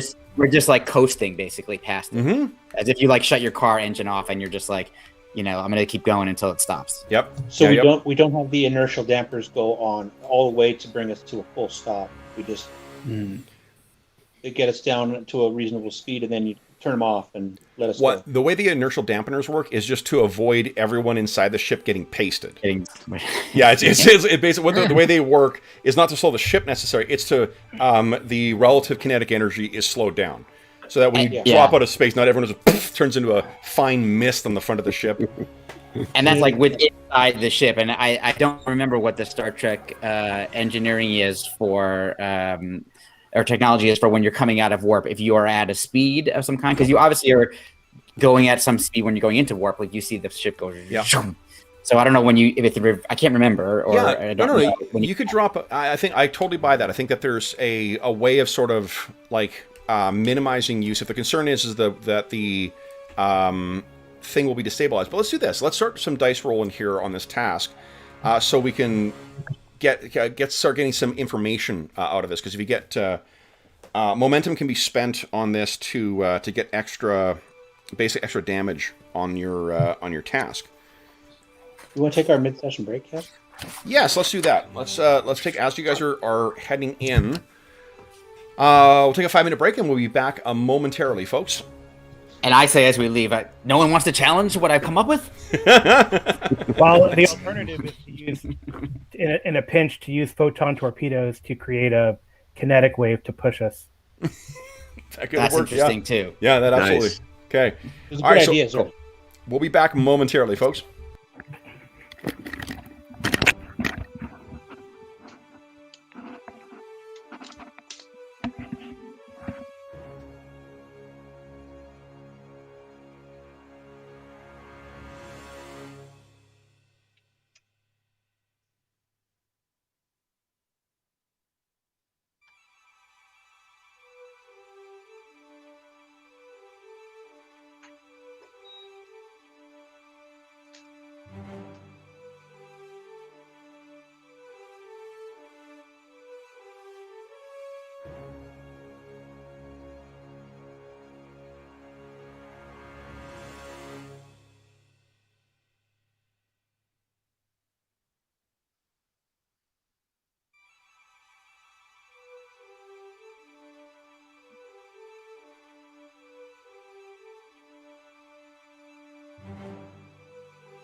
All right.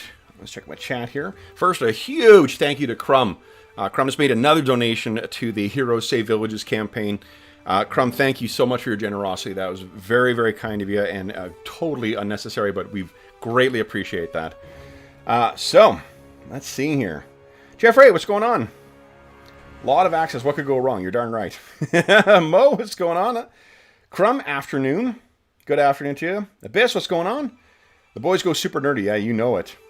Ben, hello, hello. Welcome to the stream. Yeah, let's see here. Oh, Brian, welcome back. And yes, nice. Nice. Commander Kalaw's keeping an eye on you, Ensign Crumb. Definitely. All right. So, let me get this out. We should do...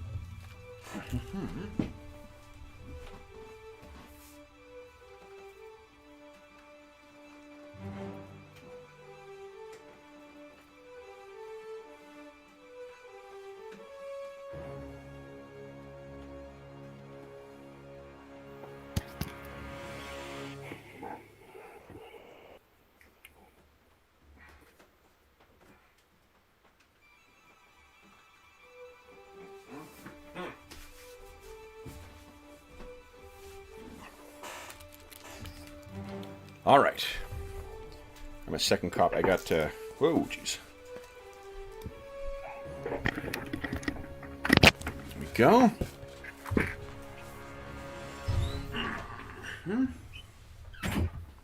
All right.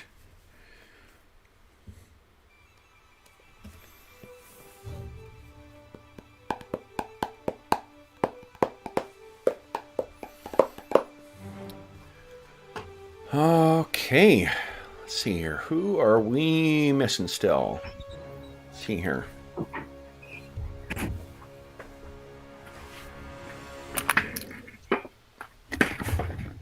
I don't see anybody's video anymore. Oh, I don't see yours either. Yeah, I think I'll go out and I'll come back in. Let's see here. Refresh. I see. Yeah, literally, it's like totally black. I'm gonna exit and come back in. Okay. Yeah, I'm missing James and I'm missing you altogether. Yeah. That's weird. Coming back in now. Oh, yeah, I see you again now. Yeah. Okay. Yeah, I just don't have James or Sean. Okay, James, don't... Yeah, I think both their cameras are off, I think, right now. Oh, okay. Perfect. Yeah. I think, at least. I don't know. Okay. So... Mine's on. Oh, yours is on? Okay, so I don't know why. Oh, I got your... Let's hit reconnect again. Yeah, and I'm missing... everyone's black for me. Yeah, that's what I had. Same thing, yeah. James, I'm not sure if you're seeing the same thing, too. I have... Yeah, I only have... James and Sean, you may need to refresh the browser. Okay. On yours, because both of you guys I'm missing altogether. All right. Yeah, I literally had to like exit the game and come back in to get it to be fixed. Okay.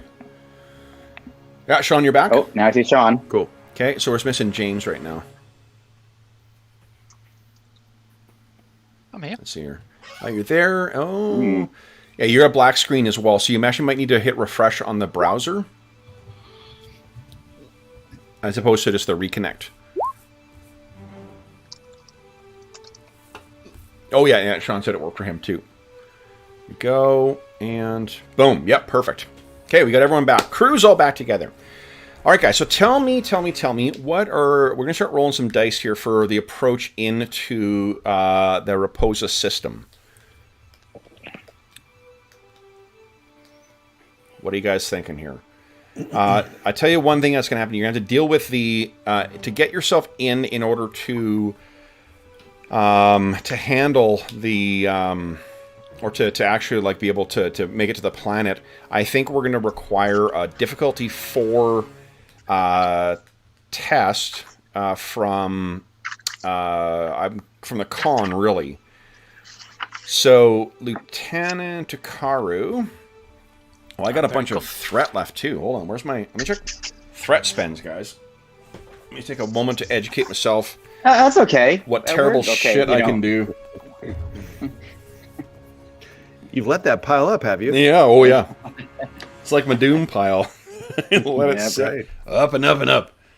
Mm. All right. I actually think that really works out well because it gives it a natural like 3-act structure. Like things escalate as you go Yeah. along. If there's more, and you're watching it pile up, especially when you're in person. Yeah. It's got a lot of threat there. It's great. It's one of the best mechanics in all these 2D20 games. Yeah, I like it a lot. You know. So we're looking to come out of warp and cruise past the planet at the optimum distance. So that Yeah. sounds like I need to be precise to a fault to me. Yeah. Yes. Okay, so that is going to be to put yourself in orbit around the planet to be able to do a proper scan and perhaps to contact the people down there. One of the things that the communication did get in and out, and I think I'm going to revise it. Let's make it a difficulty 5 task. So Okay. but here's what you guys have had this is the montage of you guys going around and doing your preparations and like doing whatever things you need to do in order to get yourself there. If you want to set yourself up for any other contingencies as well, like, I don't know, examining scientific data, you don't need to help with this task. You can do other tasks yourself. So what are you guys thinking you're going to spend your time doing? Takaru, it's going to be I think, again, control and con roll against... Difficulty 5. Yeah. I will use my value of being precise to a fault and use my determination to get Awesome. one. Nice. Anyone who On has hit? spent their determination as well, which I think is only going to be Takaru after this roll and or Nod. Remember, you can challenge a value to get yourself another point of determination. So think of your character's values and have a way of inverting them in a specific circumstance to try and get that extra dig deep and perhaps see some character growth. So that sounds good, James. Let's see if anyone's going to... is anyone thinking of doing something for this montage to help out Takaru? Tassal can try to calculate the best path of approach using, is a knowledge of hopefully we have some database at least on the Raptoran system, or Raptoan system, and he can try to modulate the best approach. Sure. Or track the best approach. Yeah, I buy that. So I think that's probably reason and con. Okay. Because you're applying it with respect to the flight navigation. path, right? Yeah, navigation. So why you can go ahead and roll 1 8 dice in that. Okay. Would astrophysics apply? But not really, right? It's not astronomy. No, I'd buy astrophysics applying because it's the potential. I mean, you would also be seeing the weird gravitic reactions between Raposa and the surrounding thing. So yeah. And we know this is a wave phenomenon of some sort. So yeah. Okay. All right. Here's the attempted aid. Sorry. Nope. Okay.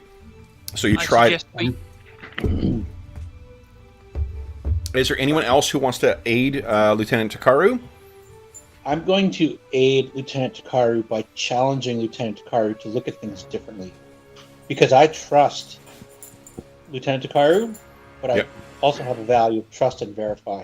So it's really, I know he's going to get it right, but let's look at it from a couple of different angles and let's challenge what he's actually looking at to make sure he's got it right. Okay. Were you intending on spending your determination to help? I will spend my determination. Awesome. So that's 2 successes you're getting from Captain Kusagak. Cool. Anybody else want to try and assist Takaru, or do you have something else in mind that you're going to do? I think that Commander Kala would be... I see him using his investigation. Like, he wants to know, he's very intent on what's going on. And so he's possibly going from pad to pad, looking over the shoulders of Tassal and Takaru, asking little questions. Oh, do you think that is this? So let me add one more rules wrinkle in here, guys, for you to consider. Okay. So another thing that's cool in the game is something called traits. Traits is sort of a general purpose thing. Honestly, if you played Fate before, I have not played Fate before, but I've seen half of a session played. So what it is basically it's a thing that's in the scene that is a situational or temporary or permanent or whatever that has an effect on the actions that are in there. So it can be things like bad lighting. Bad lighting is going to add one. It's a bad lighting trait of 1. It adds 1 difficulty to everything that is you're trying to observe down there. But it also reduces the difficulty of stealthy kind of shit because it does that. You can actually make rolls and create traits for a scene. So if you wanted to do something like, from what you're describing there, Commander Kalaw, if you're trying to kind of like, I don't know, like maybe you call it like a plan of action or something like that, you might be able to create a trait like that. And then anyone where the trait would play in, they'd get the benefit of having the difficulty level reduced by 1. Yeah, I mean, it sounds good. So he's following an intellectual information gathering protocol, and asking little questions to guide that. Okay, so I'll put the difficulty of that task at a 1. To create an advantage, you need to get 2 momentum on this. So you need to, and I don't think it's an instant spend, so you can't just use the stuff from the pool. So what you could do is you've got 3 momentum in the pool right now, 4 momentum in the pool right now. Holy smokes! What do you think this? What do you think the attribute and discipline are here? I think it is it's either control or reason. Do you think? Yeah, I'd see either of those. Probably reason more so because you're actually it's planning, but reason. And then what do you think? Is it security? Reason or is it and or command? Since I'm kind of oversight a little bit. Yep. Or yeah, I buy that. So reason and command. So you're trying to formulate things. So basically, like what you need is you need to be successful on difficulty 3 task. So you have 2 going into it. Does investigation, do you think, on a focus, is this applicable or no? How do you think that's how are your preparations playing into investigation? Well, he very much wants to know what's going on with it. I mean, he's forming his own. He's going from station to station, trying to form his own hypothesis. He's suspicious of the Klingons, and he's trying to see. That's his theory, and so he's wondering if it can be confirmed or eliminated. Okay. Yes. Then yes, I think investigation can apply here, and if you get over 3, you may get some information as well too. Okay. All right. Let's see. So I need to, and I'm starting with 2 dice, obviously. Starting with 2 dice. Yep. And I'll give you a couple threat. I love it.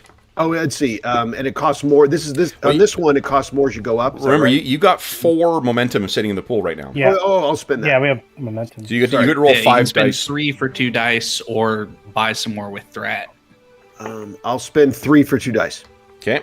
I'm going big, and hopefully we'll generate some. 4. Now you could also give me 1 threat to get that last dice. Said it was such a straight. Oh, you grinned right at the last minute. I mean, you held it. You held it really good for like a second or 2. I missed it. How much momentum were you spending? 3. 3. I'm going to hold fast at 4 dice. Okay. Here we go. Didn't you spend 3? She should be down to 1 right now. Yeah, because we I were spent at 4, 3. Dave. Yeah. That is only 2 successes. You're not even to the point of creating the sound plan. Now, what you could do you have a determination that would, or value that would apply? Let's see here. Well, he has indefatigable confidence. I'm sure I just butchered that. Yep. Not the yep that you butchered it. You definitely It's a butchered brutal it. fucking word. Every time I hear it, I'm like, got it. That's how you say it. And then I immediately forget. Yeah. Yeah, I think, what do you think? I think that probably applies. I buy that. Yeah. You're just like grinding. We see you grinding the midnight oil, looking at obscure reports from something else. Yeah. That is. And in this case, the best application of it is a reroll, right? Would be the pool reroll? Correct. Yeah. Okay. Let's So is it the whole thing gets re-rolled, or only the ones that? I think it's a whole re-roll, and you take the better. Okay. Let's see. Let's see here. I'll double check that.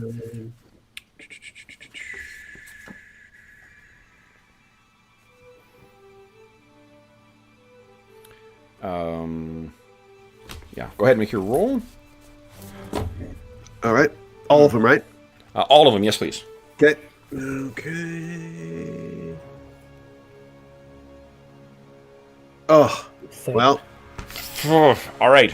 So, yeah, unfortunately, this is beyond what you have learned thus far. Mm-hmm. And again, I'll remind everyone, you can challenge your values to get yourself some new determination if you want. We have left Captain Kusagak, we have Lieutenant Commander Ornad, and we have Lieutenant Zern. Are any of you guys helping Lieutenant Takaru? If not, we'll let James. James has been patiently waiting to make his roll. I think the things that I would be doing aren't related to what Lieutenant Takaro is actually trying to attempt. So I'm more concerned with like trying to run silent and make our approaches. Yep. I'm sorry. And Captain Kusagak has helped already. He's already got 2 because of the determination spend. So then, Lieutenant Commander Ornad. Yeah, I think I would help Takaru. That seems like because that's going to get us in. That's going to get us in the best position to get information, right? Is if we can actually get there and do the flyby, essentially. So, yep. What am I going to do? I am. Remember, you guys can for this task take advantage of the Riel's systems for something as well, either to help with your role or to help with Takaru's role.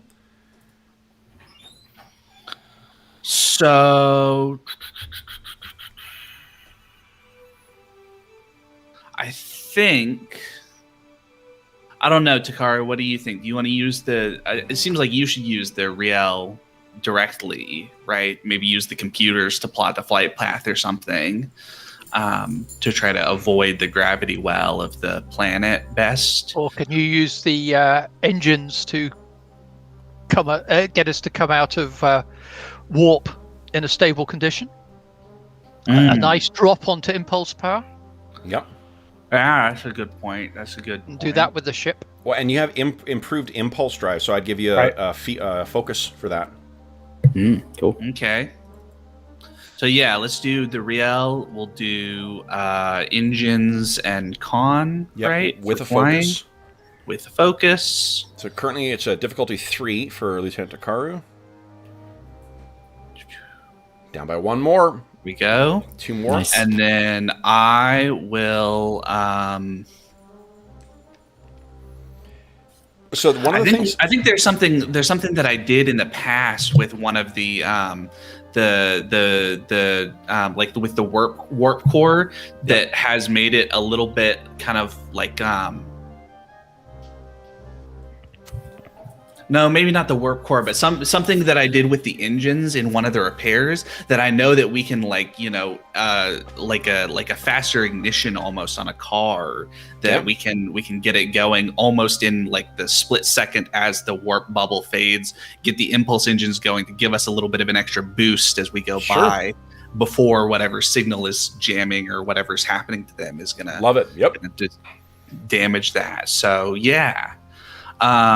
Starship engines, what is that? So for you, that's probably this strikes me as daring, because you're trying to make the thing work a little differently. Yep. I think daring and engineering. Daring and engineering, I will do that. And then do you have a focus that would apply? Well, I do know a lot about Starship engines, so I think that'll help. Yep, that'll work. So we're down to a 2. Go ahead and make your... Oh! Nothing. All right. Then it comes down to Lieutenant Takaru. You need to give us you said control and con check?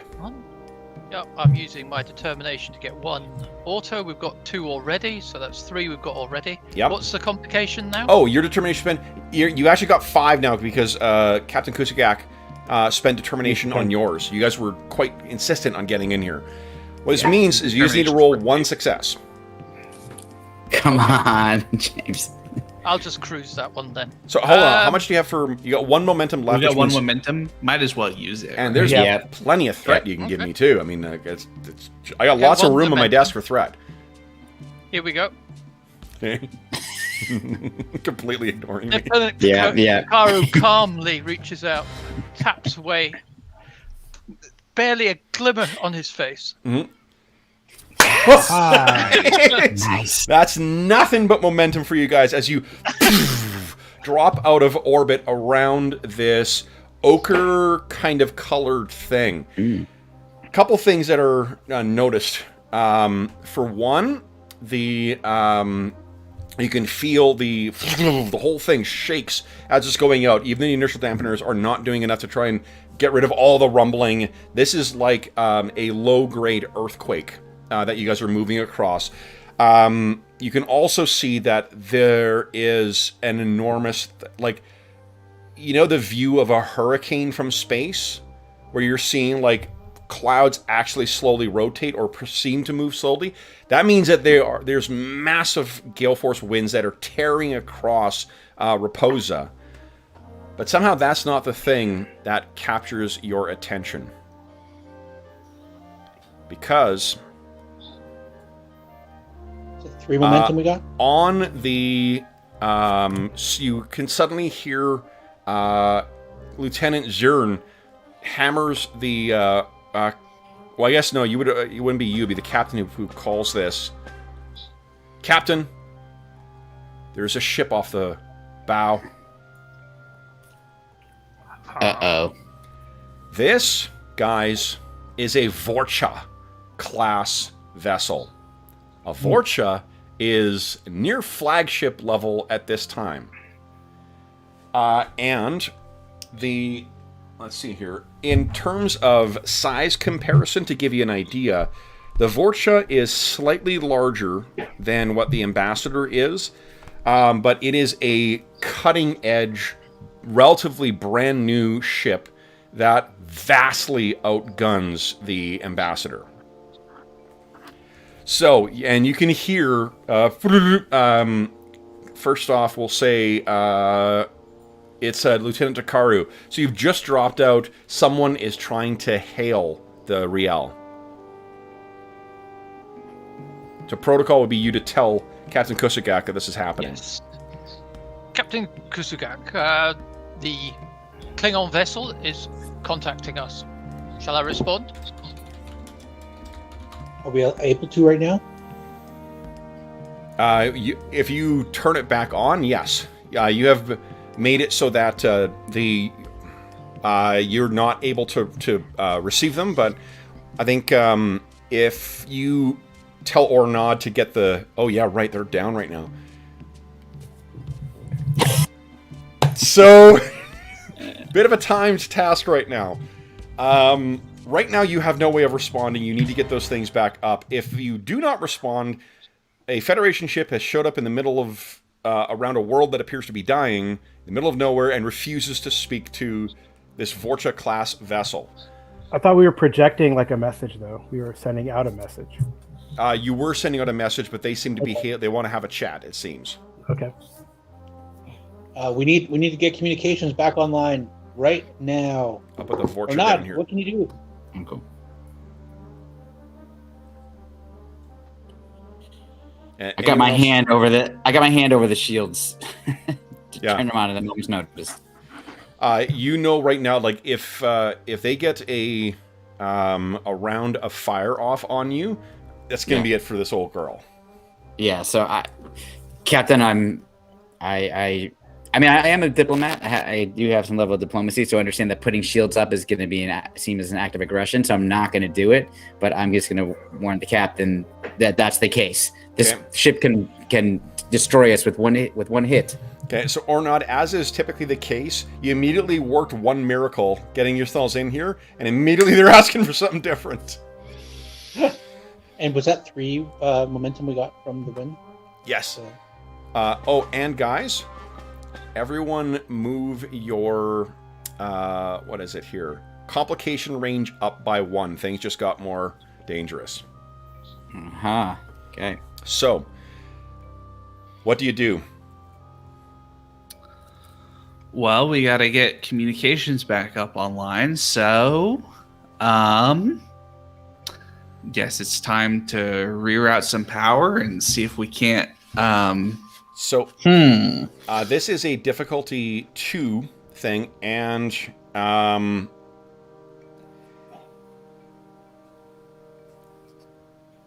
going to spend... the reason I'm trying to think of the name for this. I'm going to spend some of my threat to create a trait that is called a rough stop. So any actions with the... it's going to be a trait 1... a level 1 trait. It'll make any fussing around with the ship for now is going to be 1 level more difficult. What you can do is get rid of traits with momentum spends as well. Wow. So things are sort of like fritzing out, or sparks are going out. And now that the Klingons are here, let's get something less calming. There we go. Now, I'm sorry, Lieutenant Commander, what are you thinking here? So, seems like the first thing I need to do is to call back to the bridge and say, if you guys can get the, get the helm under control, it's going to be a lot easier to start rerouting power, especially since we're not running the impulse engines, since they don't work. So we can just pull power from there. But it's going to be hard to do while the ship is floating around and like that. Allow me to throw us a couple of suggestions out here, guys. You guys can use sensors to try and figure out what's going on that Vorcha class vessel. I would be happy to do that. Okay. So we have really good sensors on the Riel. Now, would you want to scan it actively or passively? Because again, scanning it actively could be a bit. 100%. I don't want to be anything to be seen as a sign of aggression. I'm very concerned about the crew and everyone's safety. So if it's a passive scan, the problem that Rough Start is going to apply to there as well. Well, actually, no, that's not that. There is a there is a condition here, which will be the subspace interference. That's going to fuck with your sensors a bit. So that'll increase difficulty by, we'll say, 2. So the sensor check is going to be difficulty 3, just to get the basic information. Subspace interference doesn't interfere with your problem, Lieutenant or Commander Ornad. Captain, First Officer, or Science Officer, anything you guys wish to do? Yeah, I've got a focus for starship recognition, and clearly with the Klingons and Starfleet having our relationship as it is, we have people trying to get us as much information on their top-of-the-line vessels. Totally agree. So you do it like a command or a reason and command role, I think, to try and identify this, see if you know anything about the commander, just at a glance. And then what about you, Commander Gabriel, or Commander Kala? Oh, you're muted, Sean. Sorry. I'm going to give you a threat here, Kev, so I can get an extra night. Yeah, sure. So let's and sorry guys, I don't mean to. We can actually, if you guys want to start rolling your test as well too, you guys can go ahead and do that. It doesn't seem like anyone's helping anyone with anything right now. I have a question for you, which is that one of my talents is constantly watching, which allows me to reduce the difficulty to spot danger by 1. But it's not me physically there. It's like, okay, cool. I 100% buy that. Yep. So that would reduce the difficulty to a 2. 2. So great. Yeah, so I'm going to. I mean, what are you working on again, Lieutenant Zern? I'm just going to scan the Klingon vessel. I mean, I think I'd be assisting with that. I mean, I'm very this kind of an obvious confirmation checkbox for the Commander Kala as far as the involvement of Klingons. He's not buying the whole coincidence of anything, and so he's probably over there helping Zerd. And Tassal, since everyone else Tassal is going to test a theory. Since we've been looking at wave mechanics and wave properties, he's going to try to suggest to Ornad, if he has to override it, to change the frequency and modulation of the antimatter pulses from the warp core to maybe circumvent the interference that we're getting, so you don't have wave cancellation, but So he's not suffering from the interference. The trait that's causing a problem with the sensors is not going to affect Ornod. That's going to affect Lieutenant Zern. What you could do as well, since your focus is on, if everyone's kind of working with trying to get things going with the vessel, you could actually start focusing on the problem at hand. Okay. If you want. Well, all the things that you just described there, that all makes sense for trying to make sense of this phenomenon as well. Okay. Okay. So I was helping Zern with the Okay. roll. Cool. Yep. And anybody who so you were actually there's Dave, there's separate information you can get from that role that's not helping. Oh, okay. Yeah. Like Lieutenant Zern's going to be learning a little bit of info about his scans. Won't tell him who's on board or anything like that. Yours is a separate action. So if you didn't roll 2 dice, which I think you did, I think you rolled 2 dice. So you're actually that I took that as your separate roll. Okay. Okay. Then Commander Kala rolls to see if he can assist me, and then I roll. Yep. Yes, and then Kala can roll, and then Lieutenant Takaru, what are you thinking? I'm just keeping the ship under control now. Okay. So you're just so you'll just be kind of holding for now. So then Commander Tassal and Lieutenant Commander Ornod, you guys can go ahead and make your rolls to try and. So your difficulty would be a 2, Lieutenant Commander. It's going to be a 3 because of the trait. Mm-hmm. Let me know if you're giving me any threat or drawing a momentum. Momentum pool is currently at a 2. What is the actual role to reestablish the? I think it's going to be. I'm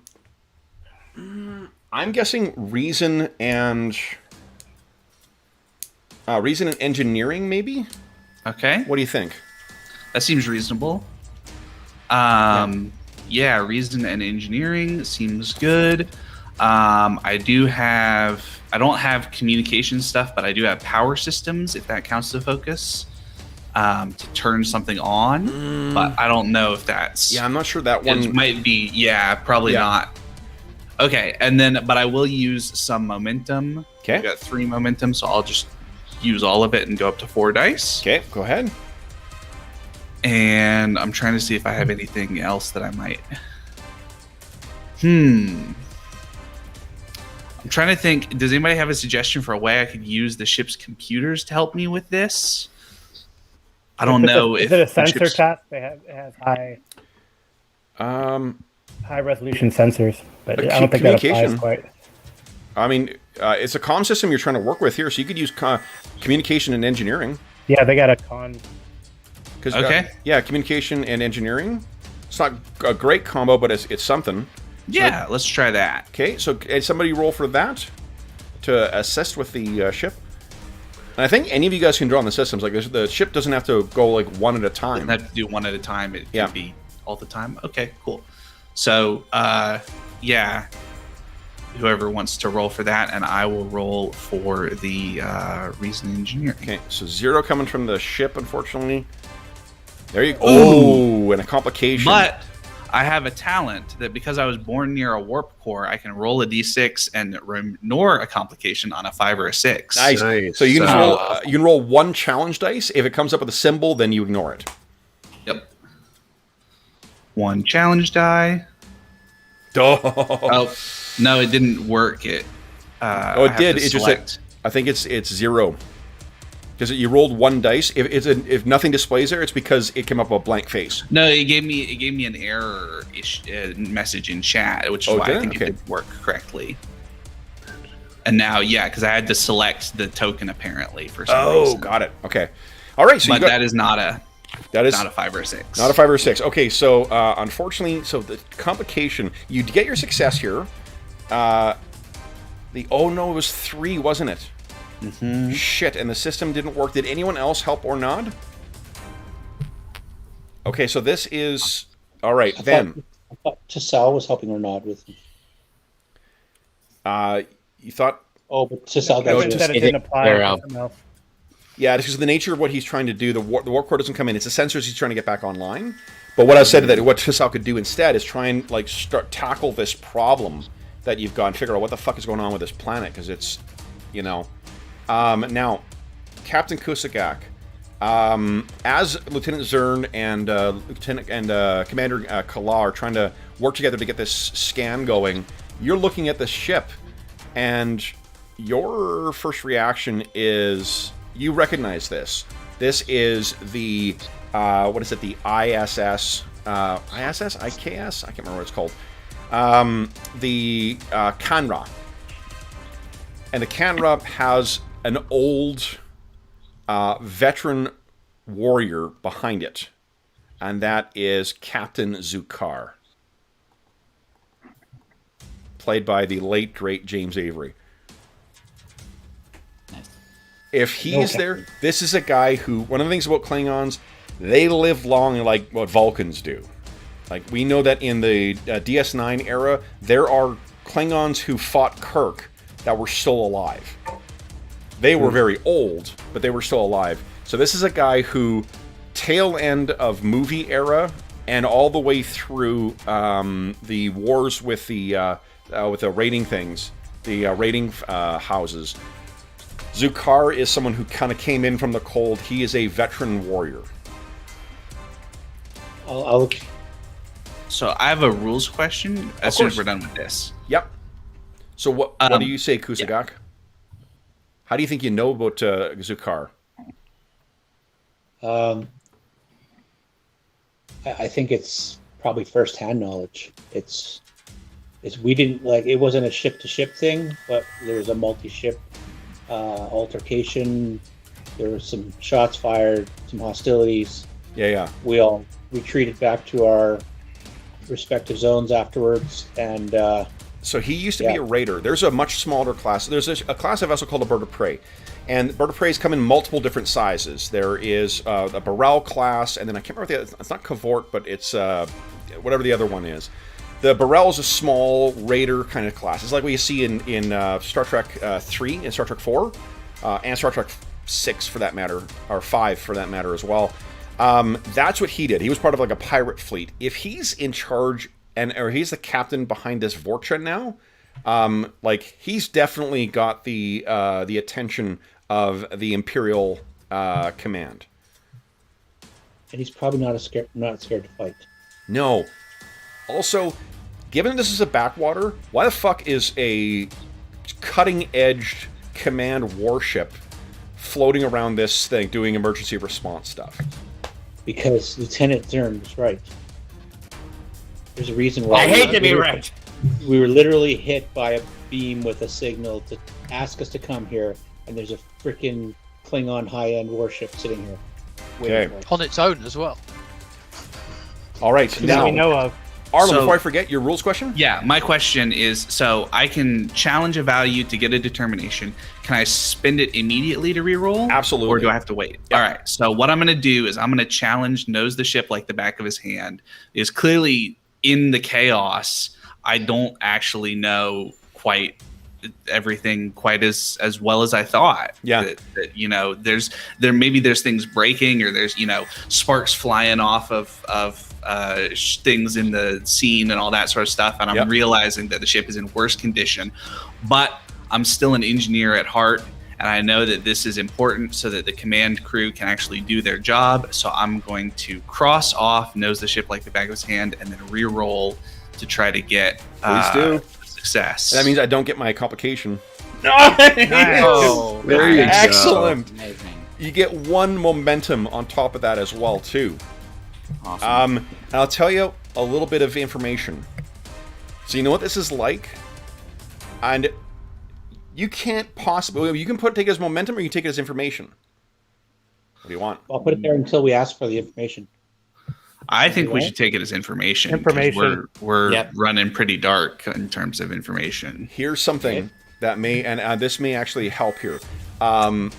This almost is like what you realize what's going on here. It's like when you are operating, like if you for some reason, you've heard that that ships have done this crazy crap before, but like Maniacs and Daredevils. But if you tried to operate two warp bubbles or subspace fields together, too close, it doesn't work. It doesn't work at all. And that's what this feels like. That's how your girl's responding here. Like, what is... Oh... Now, So I'll tap on my badge and tell the bridge. There's something weird going on. It's almost like two warp fields operating in too close proximity. okay. Now, before we forget, Lieutenant Zern and Commander Kala, did you guys make your roll for? No, I wanted yours? to ask you about what I should use. Okay. I'm debating on is this more like technology insight, or is this more of a presence thing with Zern? Like, I agree with you. The Klingons are definitely, this is too much. Is it more of an interpersonal, or is it more of a technological assistant thing? I think it is likely. I think it's probably more either insight or. Yeah, I mean, it feels like it's more insight than presence. Yeah, because he leans more on the presence, but this may not call for that. No, this may not be the. This is just having an opportunity for him to shine in other things. What I would say is insight and command. I'll let you try that as a support. All right. Okay. Cool. So 1 die, right? 1 die, please. Yeah. Okay. And focus, probably not. I mean, it would just be really investigation again. What was your composure thing? Composure. I have composure as a focus. If you're using it as the command thing to kind of be like the commander that you will one day be, yeah, assuming you live. Hey. There we go. Nice. All right, so you're getting 1. So Lieutenant Zern, you only need 2 successes to get past that subspace interference now. Well, I was down to 2 from my what's it called? Constantly watching, which reduces difficulty. Right. Yeah. So down to 1 now. So I'm down to 1. So it's going to be sensors and security. Okay. For the ship. Does that make sense to you? Yeah. If you want to use this, yep. I think so. And so all right. So complication range still 2. Okay, great. So you roll for the Riel. If you're tapping into the systems as well too, someone roll for the Riel for the what do you call it? What you said, security and sensors. Security and sensors. Here goes. And then you can go ahead and make your roll. Another 1. So as long as you get, great. Yep, you just need 1 success here. And I'm assuming I'm doing like maybe insight and security. I'd buy that. Yep. Okay. All right. So complication 2. Task. What's task roll set for? Sorry. Task is how many dice you're rolling. Right. So I currently have 2. I want to. What's our momentum at right now? 0. 0. Yes. Yeah. I'll give you 3 threats so that I can get 4 dice total. I know. It's just gonna make it more exciting at the end when we all. I need to find something more Star Trek appropriate for it, though. Like a Klingon phrase or something. Right. Yeah. Right. Okay. All right, here we go. Okay. Nice. I got all right. 2 momentum there. 3 momentum. You just needed to get a success, but it'll count as a raise. Right. Okay, cool. Okay. Fantastic. So you so for all of that, you get your 3 momentum. Disruptors and the photon torpedoes are arming. Okay, Captain, they're arming their weapons right now. And then we cut to Ornod. What's the last thing we see is you get this old girl moving. You get the Ornod is rushing between stations and kind of pulling people off of them, doing one thing and then saying, okay, get back to, and going, and he finally gets to, it's the equivalent of like pressing the space bar, essentially, the last one. Yep. And it, screen goes from like flashing red to green. Yep. And it's, Okay, so you are... I'm done. So Lieutenant Takaru, you can open the comms now.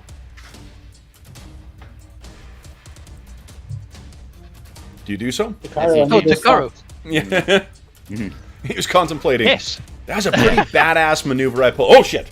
I'm forgetting. I'm steering the ship and talking. Yep. Okay, so you hit it open. Now, before you do that, let's quickly check in on Commander Tassal. So, Commander, what were you intending on doing to try and study this thing? There's that... Testing my theory. Now, with that new information, now it definitely makes sense to try to modulate our antimatter wave propagation. Yeah. So I figure it'd be daring and engineering because I'm testing a theory. Yes. Yep. Okay, and I do have a talent to roll d20, roll an extra d20 on engineering and science, as long as I've succeeded previously in a task. So. And you have, yep. in relation to this. And then what I'll do is I'll give you a free dice for aiding from Lieutenant Commander Ornad's revelation. So that's 4 dice. 4 dice we're rolling. Yep. And are you drawing on any of the systems from the Riel? Sensors, I guess. Someone want to roll sensors and engineering? Or actually, it might be more like compute. I feel like it'd be more computers and science? and engineering, because we're trying to tweak things. I think for their component, it'd be computers and science. You're the one who's giving the input for engineering the thing. Got it. Right? Okay. Because you're not stressing the engineering system. Someone going to give us a roll for the Riel for. Look at that. 2 successes already. Okay. So here we go. Wow. Oh, fantastic. All right. So that is a total of. Now, it was. Thank you, Lieutenant Commander Ornad. That is exactly what the information I needed. Okay. And you getting so there's a whole bunch of information you can get here. The total success. Let me give you this information, then we'll cut to the screen coming on, and Tassal can then kind of, he's like, as all this is going to go on with the Klingon captain. Then he's going to fire on you and you guys will die. But, it'll be an interesting chat. Yeah. Montage. Yeah, exactly. So, yeah. All right, so let's total this up here. So the difficulty would have been a 2 to start with, and then there would have been the subspace interference. So a 3. You still have 4 momentum on top of this. Okay. So what you find is there is definitely some kind of large-scale, subspace interference that is going on, almost like a warped or a malformed warp kind of bubble, but in the planet. Okay. Unsurprisingly, that is very bad for your planet. You generally don't want to find in your basement a warp bubble that is going to rip the planet apart. It's also going to cause gravitic shifts. It's going to cause magnetic shifts. So, no wonder it's a combination of hey, it's hurricane and earthquake and acid rain season at the same time. Mm-hmm. Plus, everyone's pacemaker is stopping. So, you have 4 momentum. Do you want to ask any questions? I do. And if you'd like to draw on help from a friend as well, too, you're welcome to call on a friend. So is it... So I remember we know it's not natural, and what was the other? It was not natural phenomenon. Definitely. And it wasn't another ship. But is it being destabilized? Is it being destabilized from an outside source? Yes. Something is maintaining this field. Let's see. Is there a? Can I send the lieutenant? Well, that's probably too much. Can it be destroyed? If you could get down, yes. Whatever the source is, similar to what you guys, flowing on how Takaru approached the other thing. If you think of it as a waveform, if you can find it a separate way, either if you can shut down whatever is the source of this thing that's maintaining it, that will end it, because there was no way this would keep it going, or if you could somehow administer a counter waveform, but you're going to need to be pretty close to do that, which means getting somehow down to the planet. There. Yeah.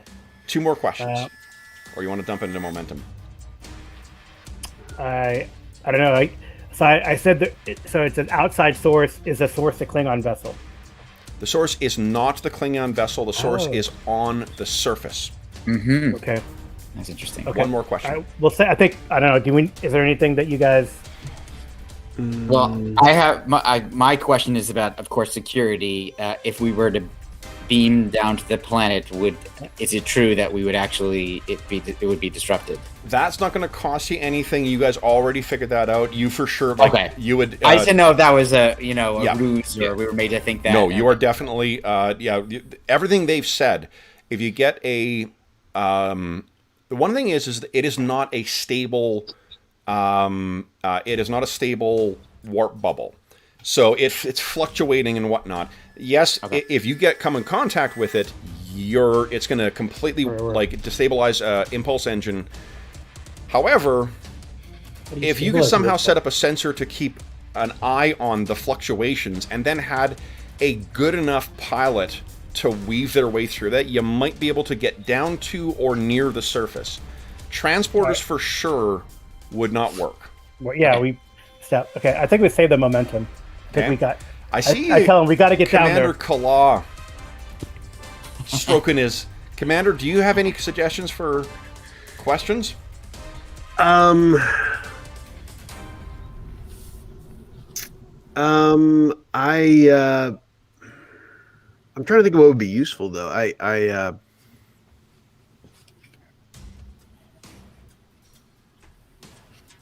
I mean, what my question is, with the answer you gave, Kev, already about knowing it's on the surface. Do we know precisely on the surface where it is? That would be in the last one. You want to know that? Okay. Yes. I mean, Yeah, that's okay. good. Yeah, Yeah, yeah. you know- If I can calculate where we need to go. There. You Right. know the precise location. The epicenter of this appears to be well away.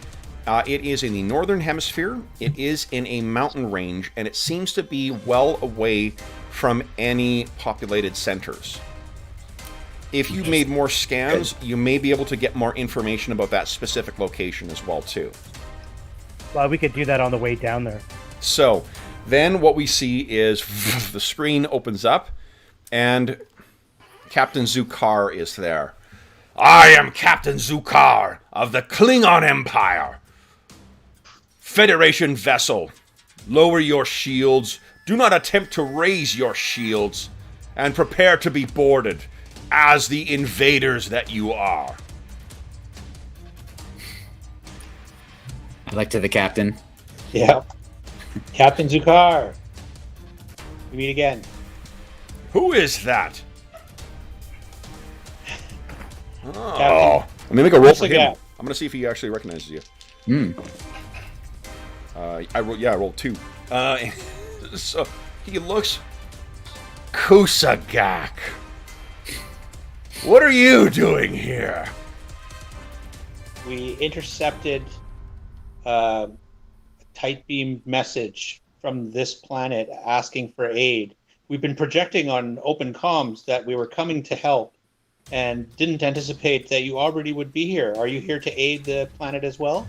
He crosses his arms and leans back, and you can see that he's actually on the bridge, and he's got another younger Klingon next to him, and he says, "We received your message.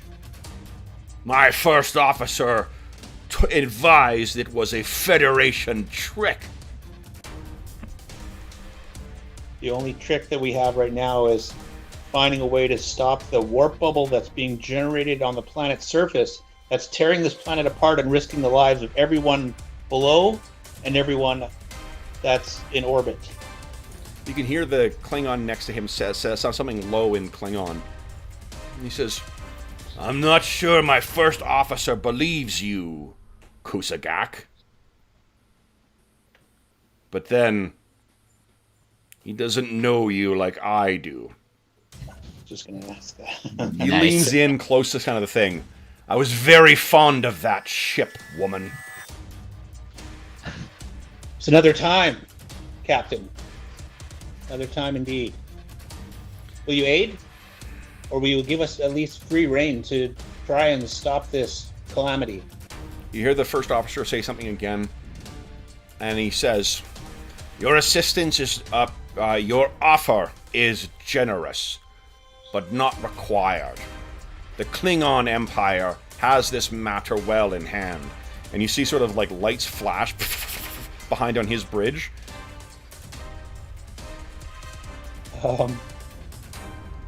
Then, how may we aid? Your assistance is not required. Leave. So- Take your vessel. Kevin, in the same way that his first officer is leaning into him, Yep. I'm going to lean into the captain quietly, and I whisper in his ear. I say, "Captain, I've seen reports there are Federation concerns of testing of new Klingon weaponry in this area. Be aware. It's probably what we're dealing with." I picture that in like the film or TV version, we see this, like her head snaps to the side and shoots him a look that says like, "We're gonna fucking talk about this later." Yeah, like this would have been great information to know before we got here. So, Captain Kusagak, what you can do is two Yeah, things. I need a couple remember. rolls from a couple people here right now. I need Captain Kusagak. Would you kindly give me an insight and command roll? The difficulty here is going to be a 3 because it is. You're trying to read some dynamics here. If you got any, I'm trying to get you to judge the dynamics on the bridge. Lieutenant Takaru, I would like you to give us a insight and con roll, please. And Commander Tassal, you can aid with this as well, too, with an insight and science roll. And with that being said, too, let's have Lieutenant Zern and Commander Kala.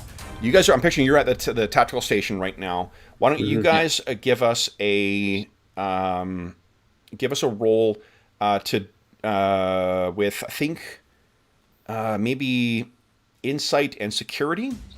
Yeah. Okay, the mention of weapons. And then Lieutenant Commander Ornad, how'd you like to try and deal with that fucking trait? That sounds like a good plan. So why don't you give us...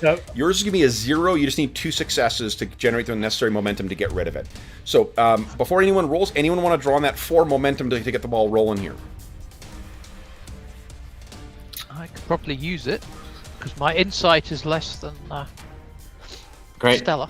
Seems like if we got rid of the trait, that helps everybody, right? Or is the trait affecting anybody's roll right now? The trait's not affecting anyone's roll. I mean, what you could do as well, too, Ornod, is you could deal with the trait. You could, like, calibrate sensors, right? You could take your action and, like, move some things to deal with the trait that's going outside and get a better boost everyone's, anyone who's doing those sensor traits. Or sensor rolls. Let's do that. Okay. So let's start with you then, Ornod. All right. What do I need to roll? So I think it'll be, I don't know. What do you think that is? Like control and engineering, or reason and engineering? Yeah, I'm happy with either of those. Let's do control and engineering since I just did reason and engineering. Yeah, because I think it's you're really trying to get the things to work in a very specific way. If you got any focuses that you think are going to work, go ahead and use those. And if you have any... if you want to either spend some of that 4 momentum or give me threat or any combination thereof, please go ahead. I am going to spend 1 momentum because that's the most efficient. Okay. And I'm going to not use a focus because I don't think I have one, and just roll trying to get 2 successes. There we go. Come on. Nice. Oh, nice.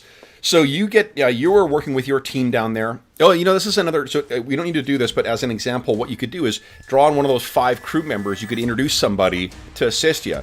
It's the kind of Reginald Barclay of your crew of like, oh, this is so-and-so, Joe fucking Blow. And it's the reason I mentioned that stuff in addition is they have a similar rule in Dune for you to be able to keep adding like support characters to your house, which is kind of cool. So I think it's a really clever way of letting everyone kind of... It's a more improvisational version of like having a covenant in Ars Magica. So, all right. So then you're generating all your successes plus 1 momentum. Those of you who are doing scan checks, like Lieutenant Zern, like Takaru, you guys do not need to get that extra penalty. So it will just be a 2, I guess, for each of you. Cool. Is Kala supporting Zern, or is he making a full roll? Your choice, guys. I mean, it won't be individual. Which of you takes the lead on it is an open question, but I think you guys are working together on this one. Yeah. Okay. Arlen spent 1 momentum, and then he and then I got 1 momentum back, so we're still at 4. Still at 4. So, James, did you want to go next? Yeah, can I try take a momentum? I'm a bit feeble with this one. You could take 1 point to get 1 extra dice, or 3 points to get 2 extra dice. Just the 1. Just the one, okay. And it's difficulty 2, right? Correct, yeah. Nice, look at that. Wow. And you were concerned about your insight. All right, so here's the thing is, so right now you've got 2 momentum that is certainly sitting with you that will go back in the pool. There might be other information here. There is some kind of communication. It's a similar garbled kind of subspace thing. That's the reason you're picking it up. But the Vorcha is getting communication. There's a communication beam coming from locally, not the surface of the planet.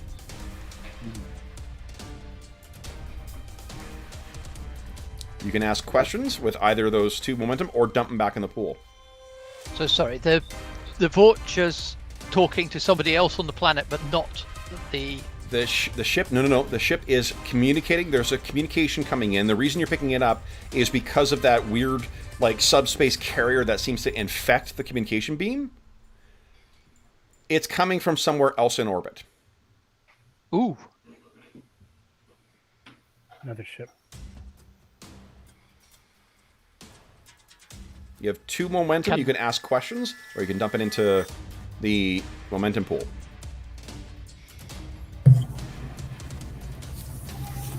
Can I determine what ship it's coming from? Presumably there's a signal in there, and I might be able to know from... So, I'm going to give you some information. You can't detect what ship it is. It is coming from a ship. The nature of the beam is that it's being carried on. If you want to spend that last one just to gain information, I could tell you what type of ship. Yes, Klingon. Let's have that. It is a Klingon vessel. Oh. Sorry. And obviously... Sorry, guys, use those up. You cannot see the thing. There's information coming in. Now, we need Commander Tassal. Yeah, you're having me do insight science. Was this a support or like an This is actual the role? support, please. Yeah. All right. I'd like to. Can I take a momentum for support? Of course. Yeah. Yeah. So I'll take a momentum for support to roll. Oh, hold on. No, you can't. No, you can't. What am I talking about? I can't. No, You sorry. can't? It's only 1 dice. Yeah. Okay. And is this experimental technology that I'm looking for? That you were. I justify it because you're using now the modified sensors with from Ornad. Okay. Here we go. Nope. Damn, my support. That's a high. Yeah, you got a high combo though. All right. I know it's crazy that I'm not. Kusagak, I can't remember what were you doing? It's been a while. What was I doing? Wasn't it like insight and command to get a read on the insight car? On what's going on with their communication. And actually, I will let you, Sean. You can help either of those. I think there's insight you could offer on either of those. Yeah. I mean, I'll only say I did go over to the captain to whisper in her ear, so Okay. I'll say I'm helping her because of that. Then, who wants to roll first? We can do commander or the first officer and captain's roles, or we can do Lieutenant Zurin's roles. What are you thinking? It's possible my role may affect your Okay. So Sure. do that. So momentum, we currently have 3. I will take 1 to get an extra die, so I'll have 3 dice. No, I didn't. I couldn't use momentum because I'm support. Like I didn't. That's Right. Yeah. Yeah, there's still 3 So left. it's actually 4, I think. 4. Okay, sorry. Oh, Yeah. okay. Great. So Well, we you're still- using 1, so it's 3. Yeah, exactly. Okay, cool. And so we had said insight and security, just as a reminder. Yep. And Yep. because of the look at that. Yes. All right, so success with 2 momentum. So here's the thing. There are telltale, in spite of the screwed up, sensors and the screwed up conditions down the planet, the source of origin, there are, what you can tell, distinct impressions of where photon torpedoes have hit the surface. Oh. You could spend that to get more information, or you can dump it back in the pool. What do you think? I guess I'm going to ask one question, which is, where those photon torpedoes struck, was that the site of the bubble, the warp bubble? It is almost completely adjacent to it. Okay. As if something was, it is below the surface, but it is, as if there were strikes that hit and then something may have been delivered. Captain, I've detected proton torpedo impacts near the source of the anomaly. Okay, so that last And I'll throw the last one back in. You got it. So you guys are back at 4 momentum. She looks at Kala. Well, And I am. Let's see. So I'm assisting. I'm assisting the captain. And you're trying to get a read on your adversary, right? That was the Kus- intent initially. Yeah. Kusagak. So, do you think? Well, I don't know him. Do you think this is the presence, Kevin? Like where I'm like, trying to get. If I'm trying to help, let's see. If I'm trying to help her get a read, would that be? That's insight then as well. Like if you're actually interacting. But here's the thing: can you think of something in the scene? Riker never shut the fuck up on Next Generation. So if you want to try and help with that as well too, as part of your aid, I'm fine with you using presence then. You mean like speaking as part of the comm? Exactly. Because again, like think of it in the Star Trek universe, y'all stand in front of a giant TV screen and talk to each other, right? Yeah. So and Riker, Picard was always the one who took the lead in things, but Riker would often interject. Well, and their first officer's been actively engaged in the conversation. Yeah. It might be whispering around the background. Yeah, so it depends on how you see yourself trying to add to the scene. If you roll a complication, that will also, depending on what you have what approach you've taken, that will help me figure out what the response will be for a complication. Okay, so Kalaw's going to take the angle and speak up and say, somewhere in that conversation with the adversary, and say with the Klingon captain, and say, Captain, we're compelled on a humanitarian mission here. We can't let these people perish. Like to support her, her claim that she has to, be involved. I totally buy that. So yeah, for sure, that would be presence and command, I think. Okay. Go ahead and make your support roll. Cool. 1 die. Come on. Let me see here. I'm looking at mine. No, I don't think any focuses apply. So I'm gonna go composure. Do you think composure? Yep, I think here it would. Okay. Here we go. There we go. There you nice. 2 successes to yours, Kusagak, and now Kusagak, go ahead and make your roll. And if you want to take any of that 3 momentum that's in the momentum pool, or give me threat. Okay, so I think she's trying to reason with the Klingon commander, almost like a negotiation. Like, we came all this way, we've risked a lot, these people are in danger, you can't just tell us to go away. And I don't think she's going to mention the torpedoes just yet, but yeah.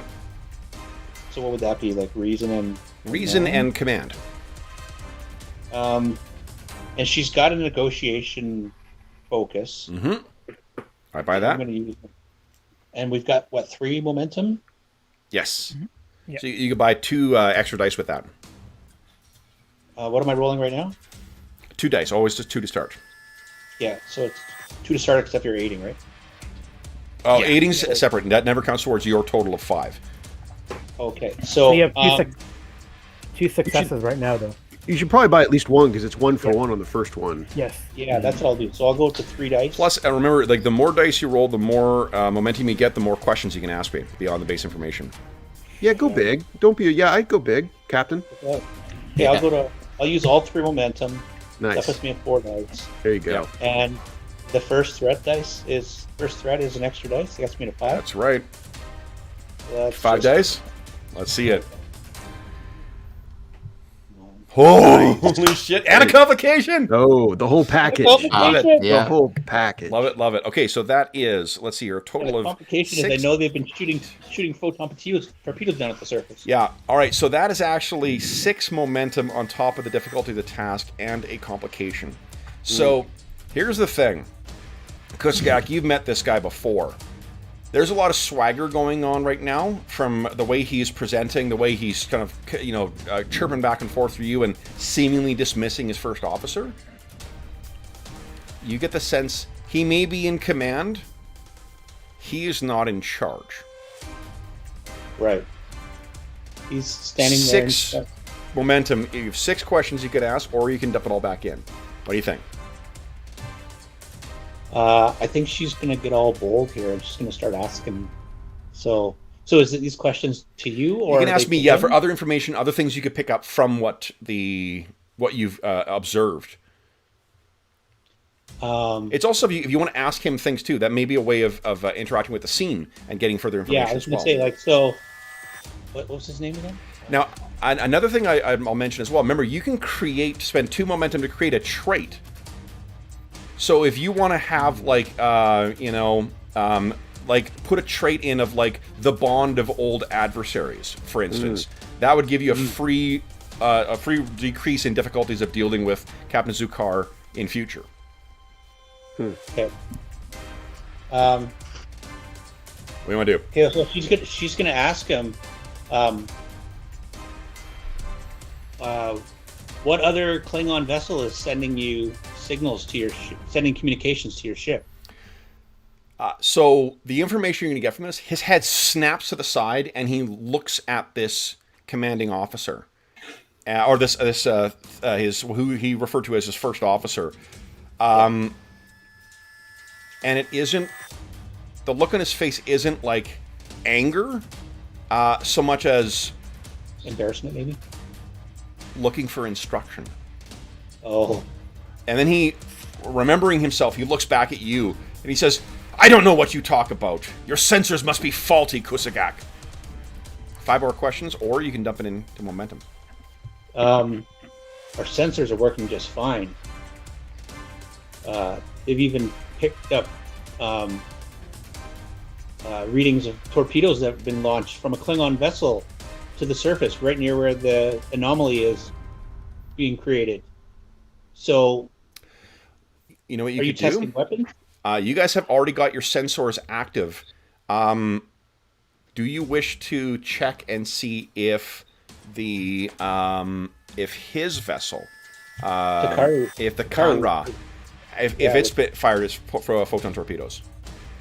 Yeah, Takaru, can you get me that information? Was it his vessel that fired the torpedoes? Zern, you quickly look over.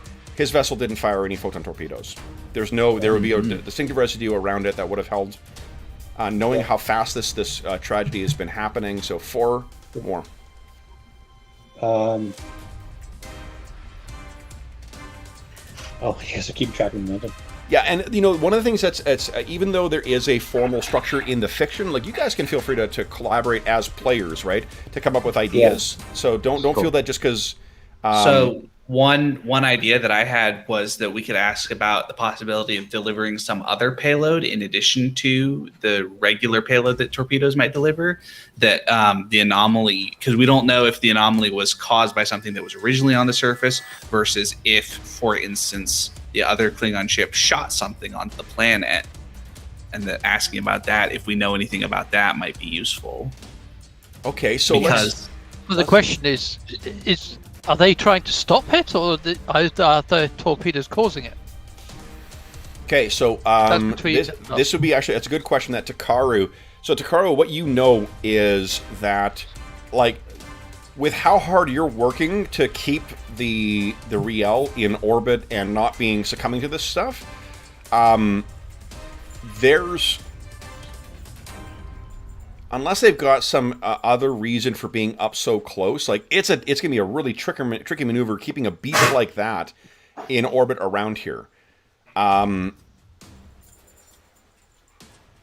guess I'm trying to think here what else you might know from that.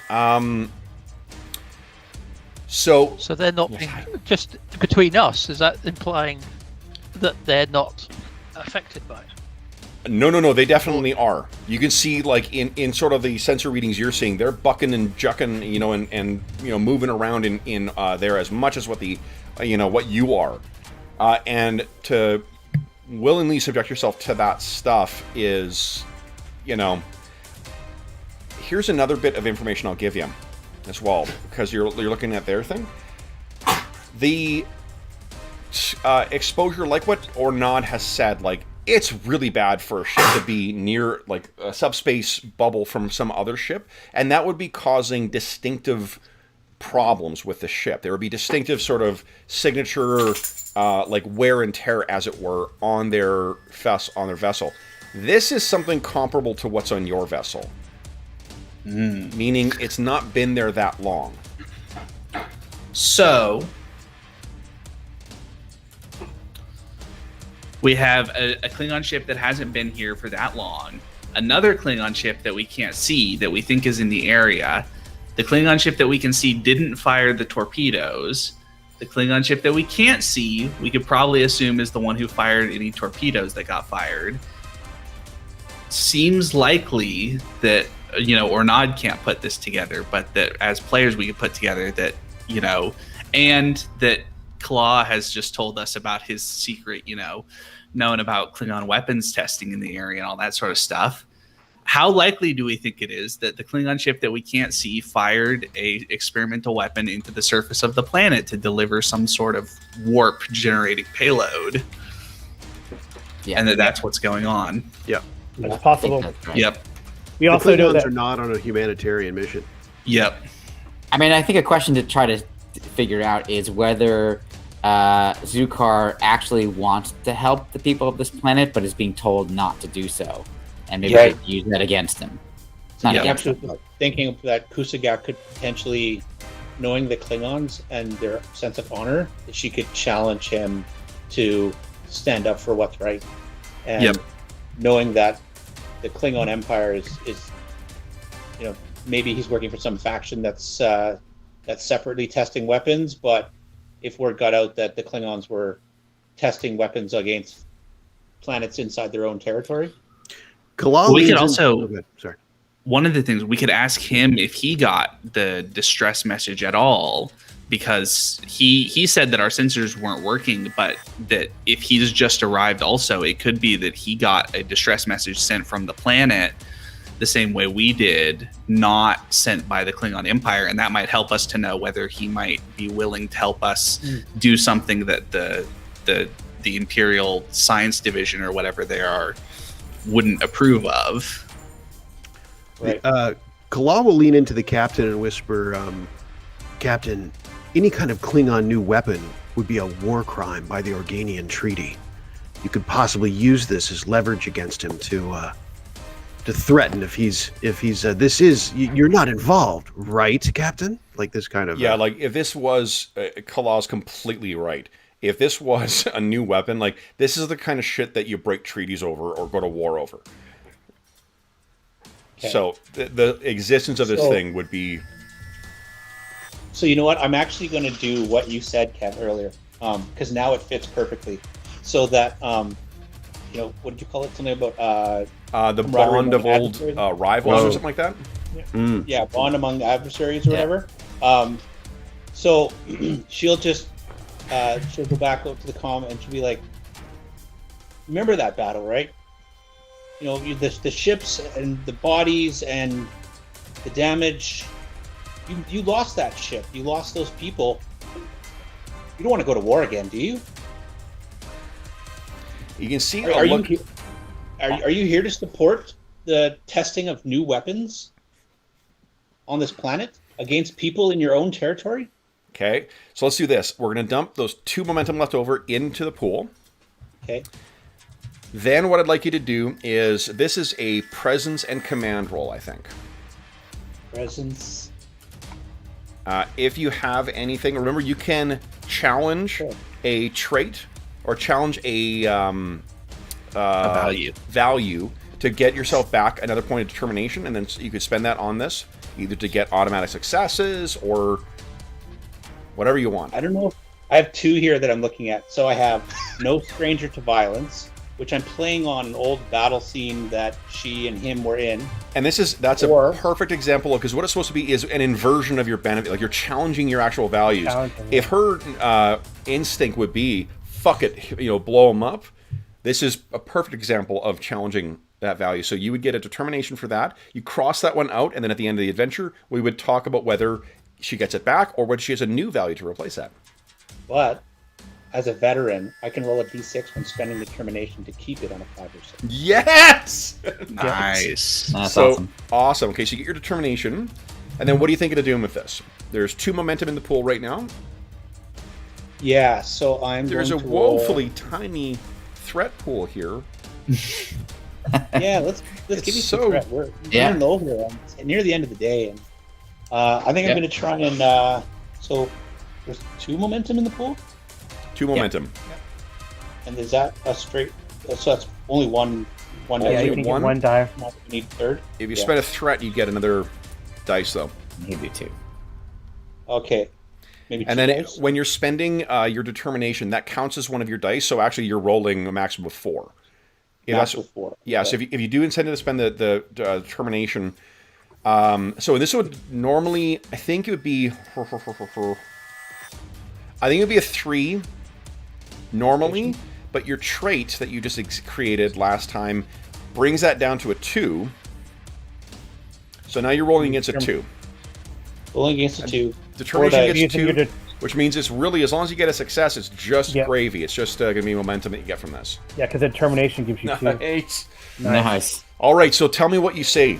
What do you do? It was what you said before. Is that the end of your? Oh, and roll your d6. See if you keep your determination.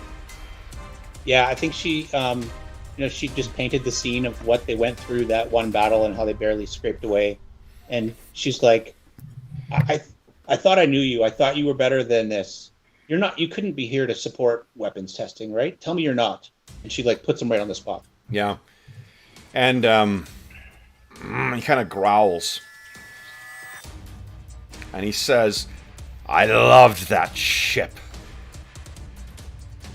And faster than you guys would think a big old, Klingon can do, is, I think it's called a dakta, the knife, is out and plunges into the chest of his first officer. And he drops I can't help down, but yell out, yes!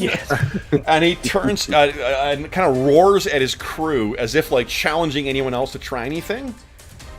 And he looks back at you and he says, "I've had enough of science and assassins. How can you help Kusagak?" And it's at this point, let's see here. Has anyone else been doing... unfortunately, Commander Tassal, you've been pretty quiet during this time. Same thing with... Well, we know. Ornod. Well, we need to get down to the surface. We know where it is. You know where it is, you know where to get to the surface, but what are you going to do, though? Can we hit it from the surface? Can we hit it from up here? Can we stop it from up here? Yeah, I think if they shot things down in the photon torpedo, it's probably some sort of device. So whatever device that if what they did is create something that fit inside a torpedo tube that went down and then created this thing that powerful, it's like the person who created it is a genius. That is so far beyond what you would be capable of, like micro, what do you call it, like micronizing, whatever it's going to work. Yeah. Small, making it small. The technology to create a stable warp bubble of that level of power. That's you're not gonna be able to cobble something together like that. However, what you might be able to do is strap like some spare parts to a shuttlecraft and then run that sucker down. Or you could try and bring the Riel down and into orbit and do something like that too. The Ambassador is not like the Galaxy class where it has the full like families of every single person on there, but this was part of that transition period. So doing that would risk, I'm trying to find the stats on it. We do have a saucer. You can separate the saucer section, yeah, and try and use, yeah. So what do you guys think? Aren't we required to separate the saucer? Yeah. In every, Why And don't- it'll happen why don't I take precisely the shuttle? 1, maybe 2 times in the entire series of Star Right. Trek Riel. Because like it actually kind of looks stupid when it doesn't have the saucer on it. Right. But what about the shuttle? Is that an option? So you're suggesting we get people on board the shuttle, or pilot the shuttle down there? Someone's going to have to pilot the shuttle for sure, and someone is probably going to have to operate the device to modulate Yep. the stuff actively. In a way team. Yeah. I'm a. So it actually might be 3. One person to modulate to meet the... But that would take some kind of science genius and an engineering wizard to cobble together that stuff, and an ace pilot to be able to keep it down there. Let's just go home. no, because I Captain, think if I may suggest, I'd be more than happy to take the shuttle down. Zakar, if we send a team down to try and disable this monstrosity that's destroying the planet, will you help protect our shuttle from whoever launched it, and it's up here in orbit. He leans in and he says, if you would save these people, I would fight for you as if you were of my house. Then today we are of one house. Prepare the shuttle. I don't know Okay. if you yet, but- So Right away, Captain. so Away team. Yep, Tasal's going for sure. Okay. We Or seem not. to have a new crew member. Yep. Hi, Darwin. Hey. Hi, buddy. Vincent I've got Darwin? my headphones in so he can't hear anything, but Yeah. say hello. I'm Zern is going, of course. Okay. And Kalal unnecessarily calls out names for the away team.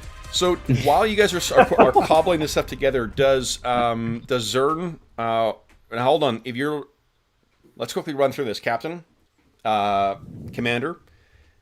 There is another ship apparently in orbit. Right. So I think we send. Do you send your tactical officer down with them, or do you keep the? Yeah, well, it's either we take. Well, maybe since Kala seems to know about this stuff, maybe it's Takar, Tasal, and Kala that go down. And Oh, we maybe need I don't know, or not. I don't know if you want to stay with the ship just in case they get to a fight. I don't know. We might need. Who do we need for operating shields and phasers and torpedoes and stuff? Because if we can do a ship-to-ship combat right away, Yeah. So I Zern, think you're more. Zern. Zern, okay. you're staying. Yeah. So I think Ornad should go with Tassal and Takaru. It's just a question of whether we want Kala down there with us or if we want him in charge up here. I think I need Takaru here. He's a shuttle guy. He's, He's I'm a your shuttle- he's A a shuttle pilot. pilot. yeah, Kalal's I guess the question of. I mean, there's probably a sense of if Kusagak's going to stay on the ship, then maybe Kalal leads the away team. Does that seem logical? Yeah. So one of the things that commanders can do too is they can actually give extra actions to people. Like one of the things that's kind of cool with in the Oh, Starship yeah, you think- combat phase, they can actually they can give extra actions to people. So if you need to get 2 engineering things done or 2 tactical things done or whatnot, you can do that. Nice. Yeah, I mean we have sensor crew or whatever if needed above that. So Yeah. you know, Okay, so then Takaru is going to pilot the shuttle. Saul's going to go down to help modulate. First officer, you're going to bring him back, right? Absolutely, Captain. Okay. Make it so. Walk in the park. So when you meet with Zukar again, and Zukar is meeting in front of his crew, Kusagak, do you explain the plan here? I don't know if he's got all loyal people on board. So we're not going to tell him the plan. We're just going to ask for his aid against the ship that we anticipate is going to attack us. I mean, he did murder Yeah. whoever he was feeding him instructions and whatnot. Oh yeah, that's right. That's right. Okay, we'll tell him. We're sending a shuttle down. And he There- says, "Good, Kusagak. Do you remember how I would strike with that wonderful ship? A bird suddenly appearing and claiming its prey." Yes, we lost many to that technique. It is a most effective technique, though you seem to have learned how to deal with such things. How is your memory, woman? I think I know what you mean. Okay, so we see Takaru, Ornod, and Tassal in the ship. I'm sorry, is Kala going on the away mission, or is he staying on the Riel? Away mission. I Away think. mission. Okay, our 4 Yeah. heroes get on there, and you guys get down. A bunch of nobodies come in, and our extras fill the. My apologies to anyone who employed as an extra. You're not nobodies. We just don't know who the fuck you are. So they fill the seats and whatnot. And again, if you guys need to give names to these people, you can do that. They're nameless, important individuals. And what we see, just as a reminder, because I forgot how kludgy these things looked, or how kind of old these things look, but this is the shuttlecraft in the Next Generation era. wow. I did a Google search and I'm like, Yeah. no, that's got to be the original series, right? Yeah. And I kept looking like, ooh, 1989 was a rough year for Oh, fucking. 1701D. Cheapers. All right, so the you guys pile into this thing. The modifications are made and whatnot. So here's what we need to do. It's going to be difficulty 2 for all of these tasks, guys. And we have a... Let's see here. The subspace interference is going to, I think, screw with, for sure, Takaru's task. And Takaru's task is going to be a 4, the same as before.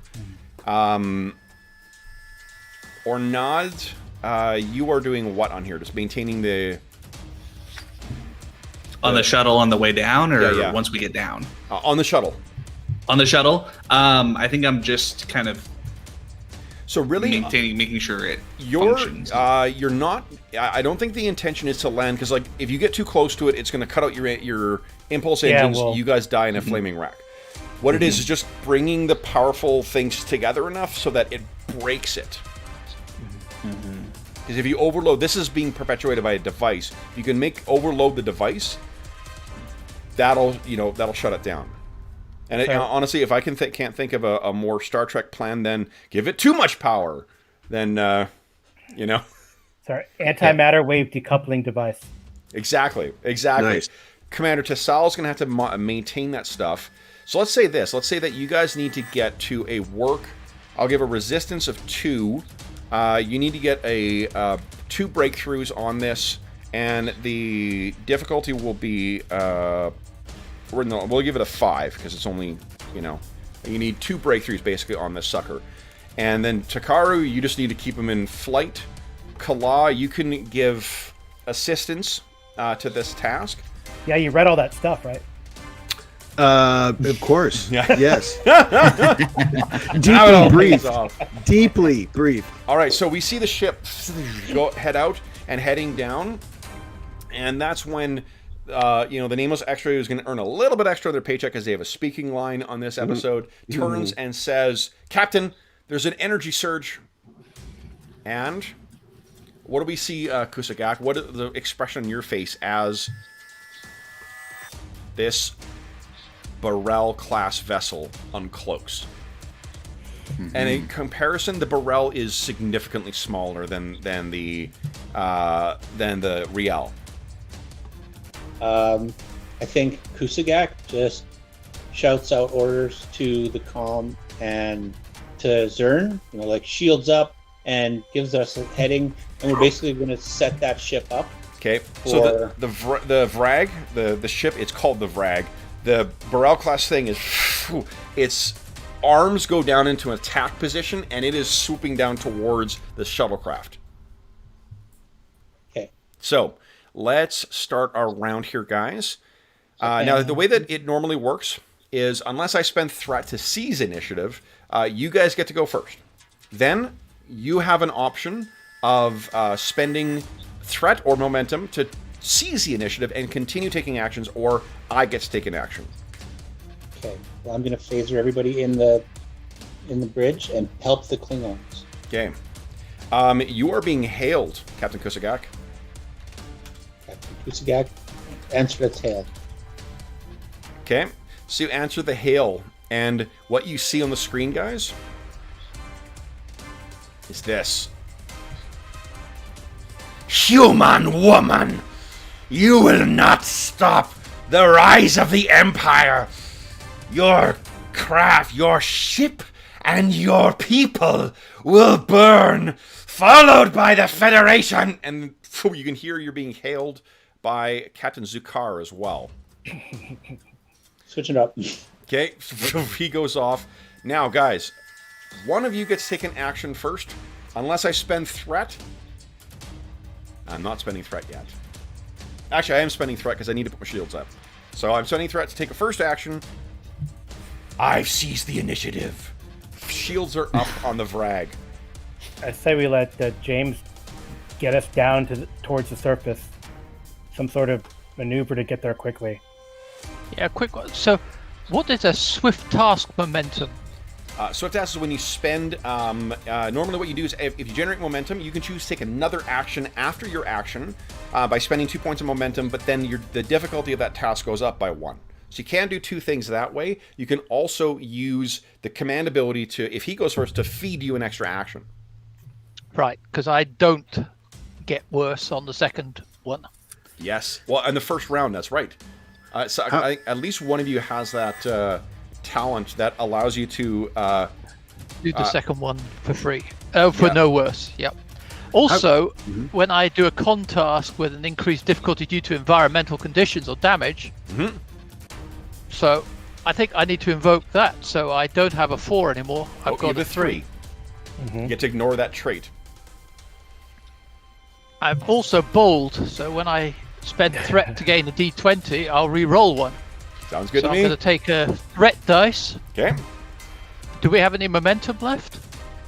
Oh, in fact, I'm probably good here. 2 momentum We in the have pool. 2. Should I support the lieutenant, or should I support? So you can do more than support. Let's take a look at the commander. Okay, so commander, officer reference here. Yes. Task. You could assist someone. You can communicate with. Ready. Override. Oh, you can take it from another role. Direct. You provide clear, concise orders. Choose one other officer currently on the bridge. That officer attempts a single task determined by the CO. The CO assists this task using their command discipline. That's something you can do because you're on board right now. You can take an action to get someone else to do something and then also do that. And then they would still have an action as well. So for Ideas? instance, if like with the where's it the helm and navigation. So for instance, if one thing Chikara needs to do is to avoid this he needs to take an action to avoid the chop and whatever else that's going down there. But he could also take on his, if you make him do that action and then support that, he could then take an evasive action. That's what I've got lined up here as my second one, which. Oh, that sounds good. So that's one way you guys could synergize between it, and then you also get to assist that task on top of that. Okay, I think that sounds most helpful. Okay. So, shall I use any? I could probably just about do it without momentum, but shall I use a momentum to make it Why don't sure? you let Commander Kala make his check true. first? See if he gets Okay, and I should be using. Is it dictated? What's it? So it says using command, and this is a so this would be I'm thinking it's daring. Yeah, sounds good. Daring in command. Yep, he likes this stuff. All right, and this is a full roll, so I can spend 2, right? Yes, you can. No, this is you are assisting him, so you're just. I'm assisting. Yeah. Okay, very good. But you've given what you've done is you've given him the direction to be able to do this. Yep. If you have, do you have any determination? I don't have determination. Do you have a value you could challenge? I possibly. I mean, I have this one that says, a few, but the end justifies the means, and I've just witnessed, Klingon debauchery of even the good guy's reaction. The way he turns on is by killing his other officer, which is like, so unfederation, like it's just startling and it shock to the senses. So I think witnessing that, he could easily get rid of the end justifies the means. 100% agree. That was the good guy. That was the good guy that did that, So you get determination back then. If you want to spend that right away, then what you get is 2 successes. It seems like the lieutenant's kind of got a handle on this without spending it right this second. Yeah. You concur? Yeah. I 100% agree. Yeah. So you've got your determination back, and then go ahead and make your roll. Okay. I don't think I have a focus here, candidly. So go ahead and make your roll. Let's see. Here we go. Nope. Oh, and a complication. Oh, and a complication. Ooh. Trouble. You know what? I am going to spend I'm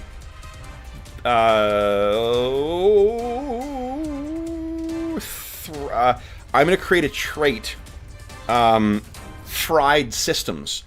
As you're flying along, there's that weather pattern you're starting to fly through. A lightning bolt, like from a superstorm, hits you, and all your lights kind of flash on the board.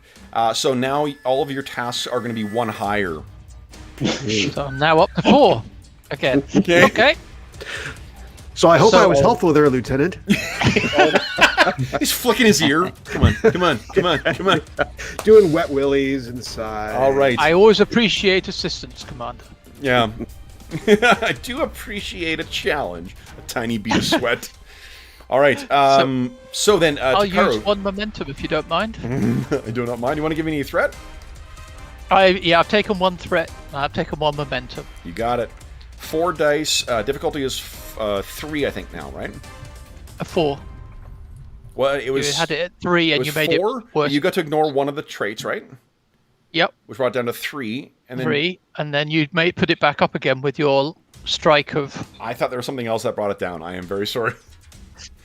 Now I've got to focus because I am a bit of a shuttlecraft geek. Absolutely. I am feeling very bold. You can So- give me more. You're down to what? Or you're up to what? 4 dice right now. You're rolling. I'm 4 and 4. You could give me 2 more threat if you want to make that 5. Go big. Okay, Okay. He's gonna run out of time to spend this threat. here we go, and I can Just re-roll wait till one I make my anyway. attack with this Klingon. Right, exactly. Oh, look at that. incredible! Nice. All right, so that's 3 momentum that you're dumping back in. Fantastic. Now, what you could do is you could, in theory, spend 2 of that momentum to get rid of that trait. Yes, why not? Yeah. Let's get rid maybe, of like, that. In the course of doing that, you sort of like maybe vent the power somehow. You sort of like turn into something, and both Ornad and Tessal, you're like, what the shit is going on? Oh, it's fine. All right. So the momentum. will Shall be- I use one more momentum for my evasive maneuver? Two momentum to get rid of the trait. So what you guys? Oh yeah, because you actually get to go next too. Next. So yeah, you Yep. could dump that 1 momentum into your evasive maneuver too. Yep. So down to 1 momentum. Yep. And that is control and con again. Good. It is. I think so. Let's double check here. With a difficulty of 1 Yes. now because we vented the problems. Yep. I've got 2 It'll dice. be difficulty 2. Oh no, because you get to ignore the what do you call it? The bad circumstances. So it would be a difficulty 2. Yep. Go ahead. Nice. Nice. Nice. You do get One to roll. momentum back. Give me just roll a 1d20 because you get to the structure and con of the shuttlecraft, and I actually forgot the shuttlecraft stats in there. Just give it a d20 roll. Yep. So that's Nice. 4 successes.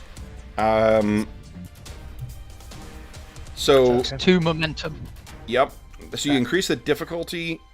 All attacks against a ship increase their difficulty by 1 and have a power requirement of 1. So that's then 2 momentum dumped back into the pool. 3 momentum, sorry, back in the pool. All right. Now, do one of you wish to spend momentum to go next, or is it my turn? I feel like I should spend momentum to put the shields up. I'm assuming I haven't done that yet. It's true. You keep the initiative as 2 points. Yeah. It so is an I- instant I- spend, which means okay. you can dump a threat on me to do that. Oh, interesting. Well, I turned to the captain. Shields. I put shields up. Yes. Okay. Okay. So, but I could just spend 2 from. You know the what, pool, guys? right? Hold on. Let's think here. There's been enough time for you to put this whole shuttlecraft together and whatnot, too. You're not at odds with Captain Zukar. I think your shields are up already. Okay. Yeah. So, So here's something I can do. Just FYI, I say to Captain Kusigak, who probably knows this, but I'm just letting her know again that I can modulate the shields, which can increase its resistance. Or you can Or I can fire upon fire. Exactly. Those yeah, are the and two Captain options. Kusigak, Most- you could actually let Captain Kusigak go first as well, too. Use her command thing of like, fire on that Yeah. ship! And would assist Yeah. you. Cool. So I let you know that what your I don't want to tell you what options to are. do there, Yeah. Dave, but is that what you're... That sounds pretty good. Is that ship looking at firing at us or firing at our portal? It's going after the Well, fire at the shuttlecraft. shuttle. Would the shuttle get Yeah. destroyed? It's going to blow up the shuttlecraft. Yeah. So can we shoot at that ship and try to put our ship in the way? Like, Yeah, well, yeah. You, I mean, surface. this is where we introduce, everyone's favorite helmsman, You know. Well, we Rebecca Sue. She's, Yeah. Okay. So yeah, you would say that follow that ship, and then so why don't you roll the assist? It would be, I think, daring and command for you, Captain. And see if you've got any. This is just to assist Lieutenant Zern's attack. And so I'm only rolling one then, right? That is only rolling. Yes, just one. Yes, sorry. And no focus. Actually, you know what? I've got combat tactic. Fuck yeah, that applies. So I think we're definitely like, that this bearing and heading here, and we're like trying to intercept and put ourselves in the way so that they can't shoot on our shuttlecraft. Completely agree. And I'm going to roll. Sounded great. Might not roll that great. We'll see. Hit the button. Should I hit it again? Hit it again.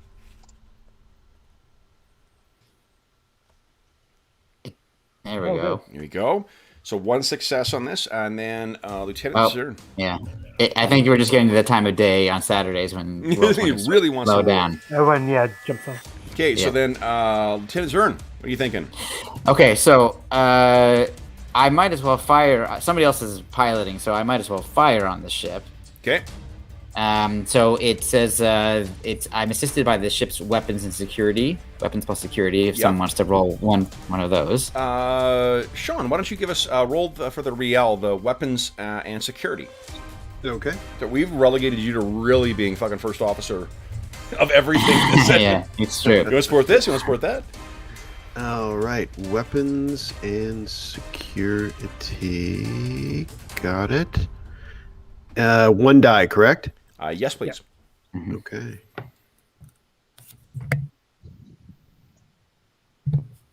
There we go. Nice. Another one. Okay. All right. So you got 2 successes so far. Okay. So momentum, we're at 4. I'll spend 1 to get a third die. Give me some threat. And no,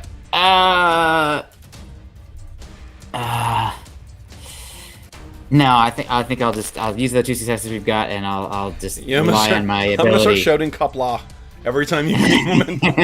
Exactly. Success. Now I want to use threat. I'm gonna save in case we need it. So here we go. Here's some rolling 3 dice, and this is control plus security is what's used for firing phasers. Oh, you kidding? Oh my god! Wow. Do you have your determination? I do have my determination, and So a reroll. Yeah, reroll would avoid a lot of problems there. Yeah. Yeah. So I have, I have one of them is nothing better than practical experience, and I'm like, I have no idea what this is. Not part of my experience. Like I've never had to do this before. Like deal with this kind of bird of prey. I haven't fought that before, so I'm just like throwing all caution to the wind and like coming up with a creative solution to this. Love it. Okay, you got determination back, and do you wish to spend that to re-roll? Yes, I do. Please. Please do. Here we go. Yes. There you go. Nice. I haven't actually seen the result yet. There you go. 3 successes. Yeah. Plus All right. the 2. So that is. So then, would you kindly click on the damage for the Riels? Because I think I've got its phasers in there. Yep. Okay. Yeah. Phaser array. Phaser array. Phaser array. Yep. Here we go. Okay. Ooh.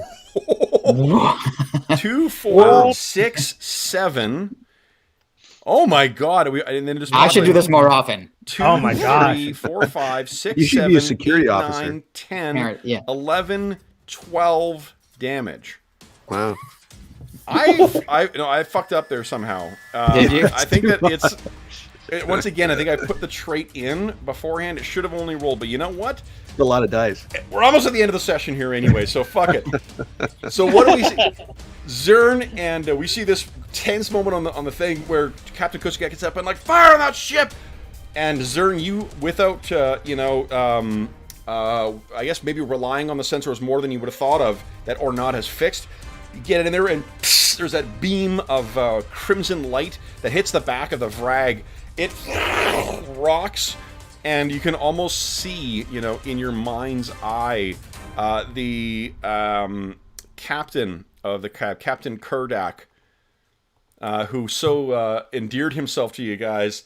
No, steady the shields! Steady the... And this thing explodes on the crew, and then from a side view, you guys see that this thing is completely ripped apart by the combination of explosions from within, the gravitic forces of it, and the failure of its impulse engines.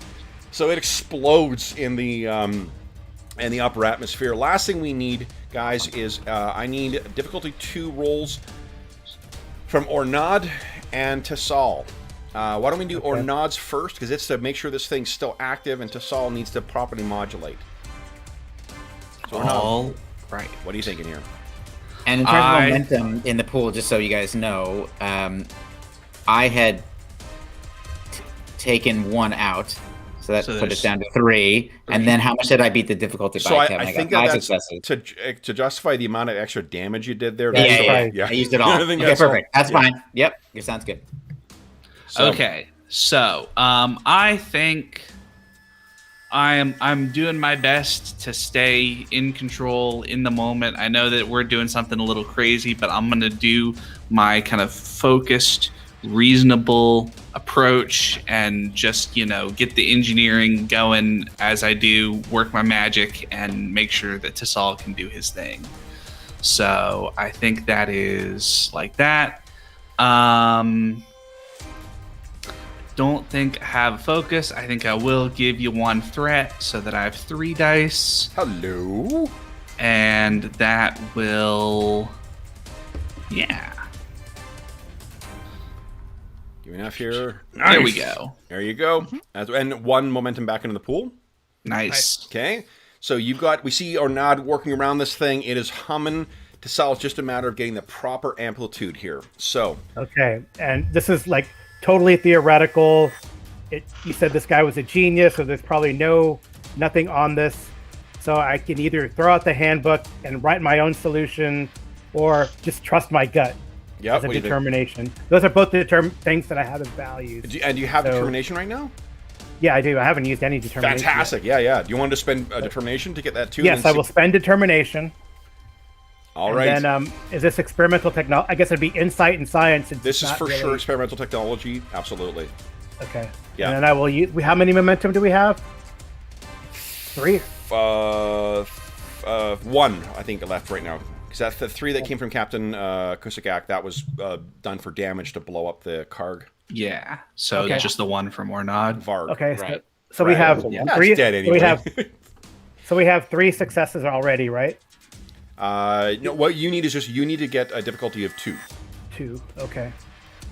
And we have 2 successes already from the determination. No, you each need to get 2 because 2. Yeah, that's what Carl is saying. But he spent a determination, so he's got 2 successes. I see. Forgive me. Yes, so you got those 2. So yes, you've already succeeded. So it'd just be momentum, and you can tell me how you want to spend that gravy. Okay. Oh! Nice. Yeah. Oh, wow. So what is the thing that you guys? What do you think is the extra yield you get from this? We use that. We basically use that the collapse of this second warp bubble to propel us out back into space. Love it. Yeah. So you not only are able to zip down and it destabilizes, it pushes you out, and I'm picturing as it's zooming out, in spite of the compensating from the inertial dampeners, Ornad and Tassal are kind of grabbing each other ah! And we see Takaru's eyebrows slowly arc up as it comes out of orbit. And he turns to the 2 of you who are kind of grabbing each other, hugging over this device you put together, and simply says, "Most exhilarating." So as the thing turns, we cut to that kind of after scene, and this is Commander Kala and Captain Kusagak in her ready room. All the what do you call it? The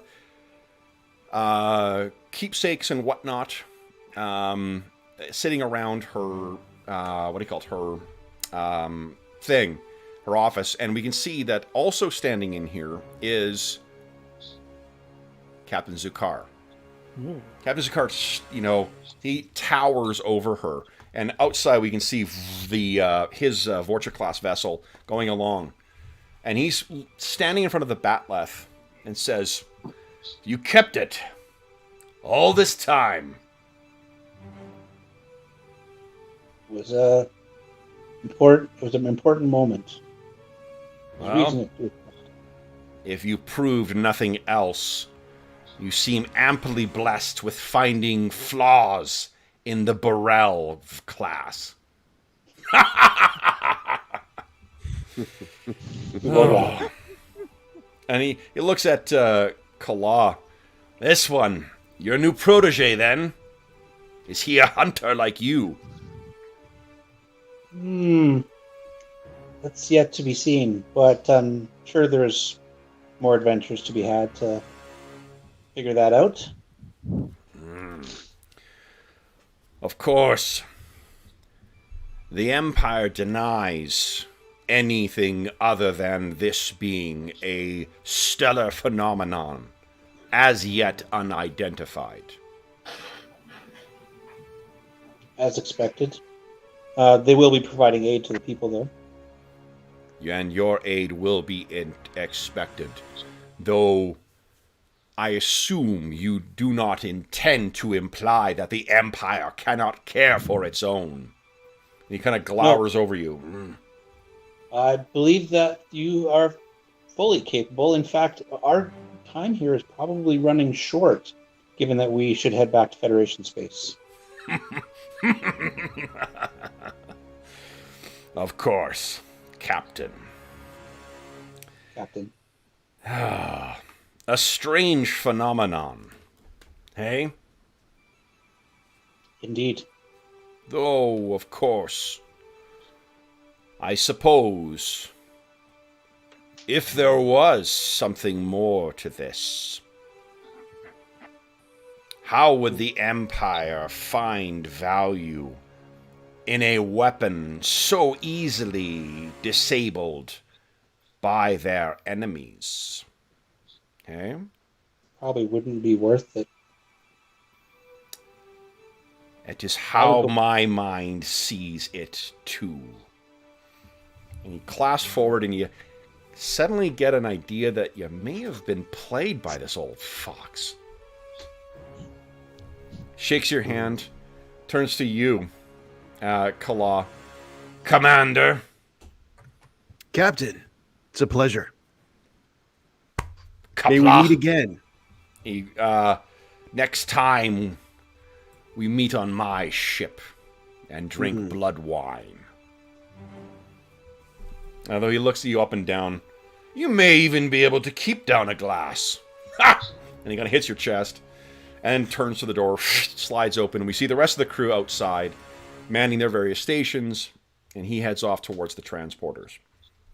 Guys, how would you like to end this scene? I think, Lieutenant Zerm, you obviously have been waiting eagerly outside and want to get the lowdown on this. Lieutenant Commander or not, I imagine that you're on the bridge as well, too, because Captain Kusagak wants to do a debrief with you. I have an idea for like an end scene for my character. Of course, yeah. Why don't you guys each give us end scenes for each of your characters? Okay. So the Riel has modular laboratories. So Riel is like looking at this device that he and Ornad created, and it just doesn't work anymore. And he's just trying, just going over it and over it, and frustrated to go, "That genius, did he die on the Burrell class? Where is this genius? Yes. I need to find him." Right. Right. That's Okay, love it. Yeah, so he's going over the research again. Very interesting. I think I'm back in the hologram. I'm doing the optical course, Andorian Gambit again, and I get to the end. I hit the target and I check the time. Ha ha! Beat it by 1 second. Nice. He And does a nobody little else dance. is It's the Tellarite version of a touchstone dance. Exactly. Love it. Who'd like to go next? I think Kala, talks with the captain, and perhaps Kusagak is sort of about to start into like, so when were you going to let us know about the whole Klingon weaponry thing? And then something interrupts, like, to Saul, or, Ornod calls something, and then Koloss, and then kind of just walks off the bridge and just doesn't come back. Like, Okay. that he kind of suddenly appeared as first officer, and he just goes back into the mist. Okay, love it. And perhaps the old first officer suddenly shows up, pretty quickly, like, what was that all about? I just got, reassigned. Yeah. Kusagak, Takaru, or Nod? Any thoughts? I think Takaru is just going to turn to the captain and say, I regret that this will be quite an unchallenging return to Federation space. This was very refreshing. What's the Earth phrase? A milk run?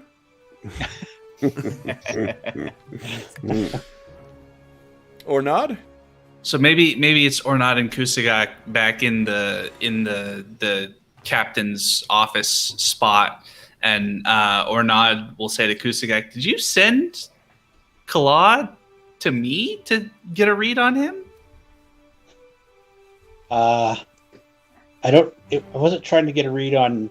I wasn't trying to get you to get a read on him. I just wanted to see if he could get a read on me. Sending him down to you was knowing that he was going to potentially do a whole bunch of stuff that you didn't like. But he touched so much crap down there. It's going to take weeks to sort everything out that he accidentally messed with. Next time I'll send him to Zim. Yep. Turn. Okay. Well, I think we'll be back in fighting fit soon enough. Can you All get right. us back to Federation space so we can go and check on those space boys? So those beacons. Our post-credit scene then, guys, if we were to have one, would be it'd be one of those like red lit green corridors, so we know it's Klingon space because they only have like one prefab unit. So it's clearly this, and it is deep within the same sector in which you guys find yourself. And we see this thing come up on the screen, and it says that let's see here, what would the name be?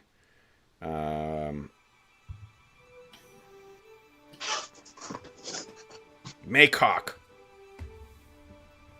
The weapon, not only did it not function as designed, it brought the attention of the Federation. And the Klingon that stands there in a long white coat says, "Was it recovered?" This is a woman speaking. "No.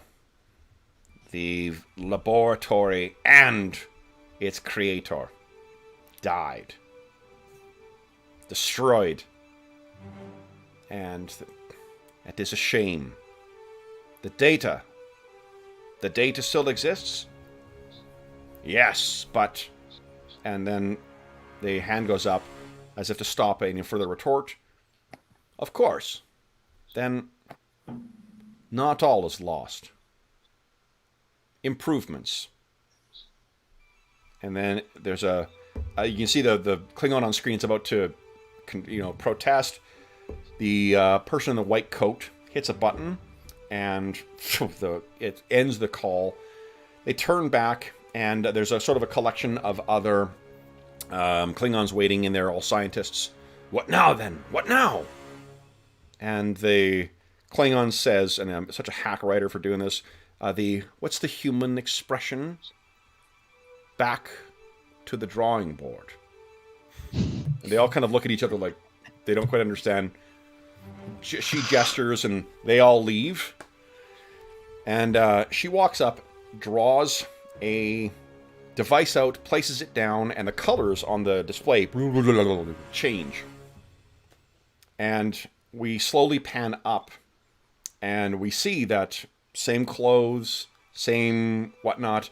When we get to the face, it is the featureless visage of a changeling.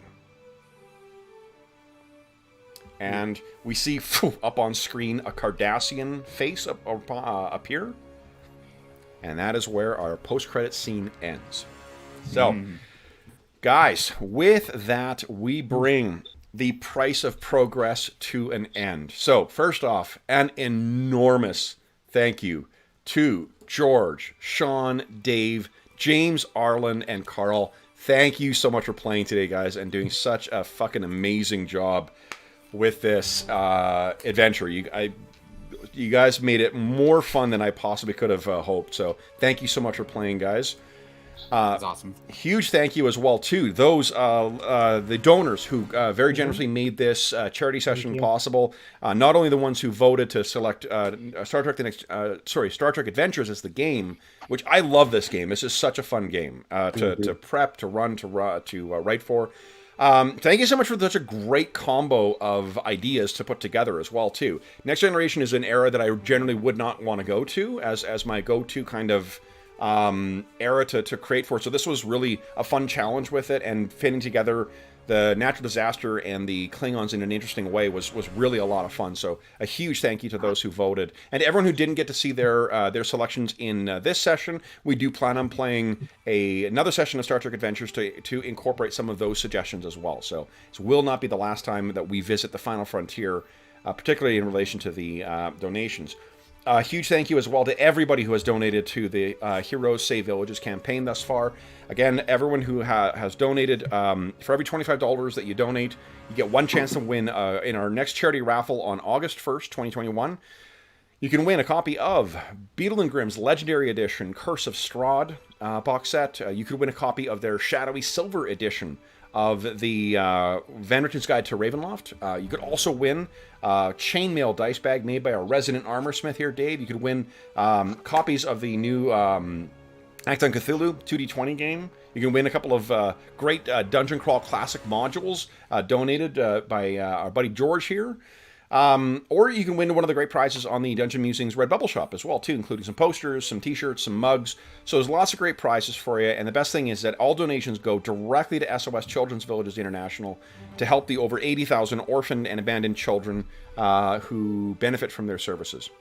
I just realized, guys, I got all my dice out. I spread them out all pretty, and like a fucking Simbaroom DM, I didn't touch them once. I didn't make any rolls today. So... They look nice, though. They are very pretty. I will give them that. Let's see here. I think that's it. I'm completely spent. My warp core is depleted. Thank you. A huge thank you again to the players. You guys took these pre-gen characters and made them more interesting and more involved than I could have possibly hoped. So thank you for bringing this crew to such life, guys. So for those listening at home, if you are joining us during the current crisis, we do hope this finds you healthy, safe, and weathering the current crisis as well as can be expected. We hope that we gave you a few hours to take your mind off of the troubles of our world and think about the troubles on the final frontier. And until we see you again, stay safe, stay healthy, and happy gaming. Oh, and live long and prosper.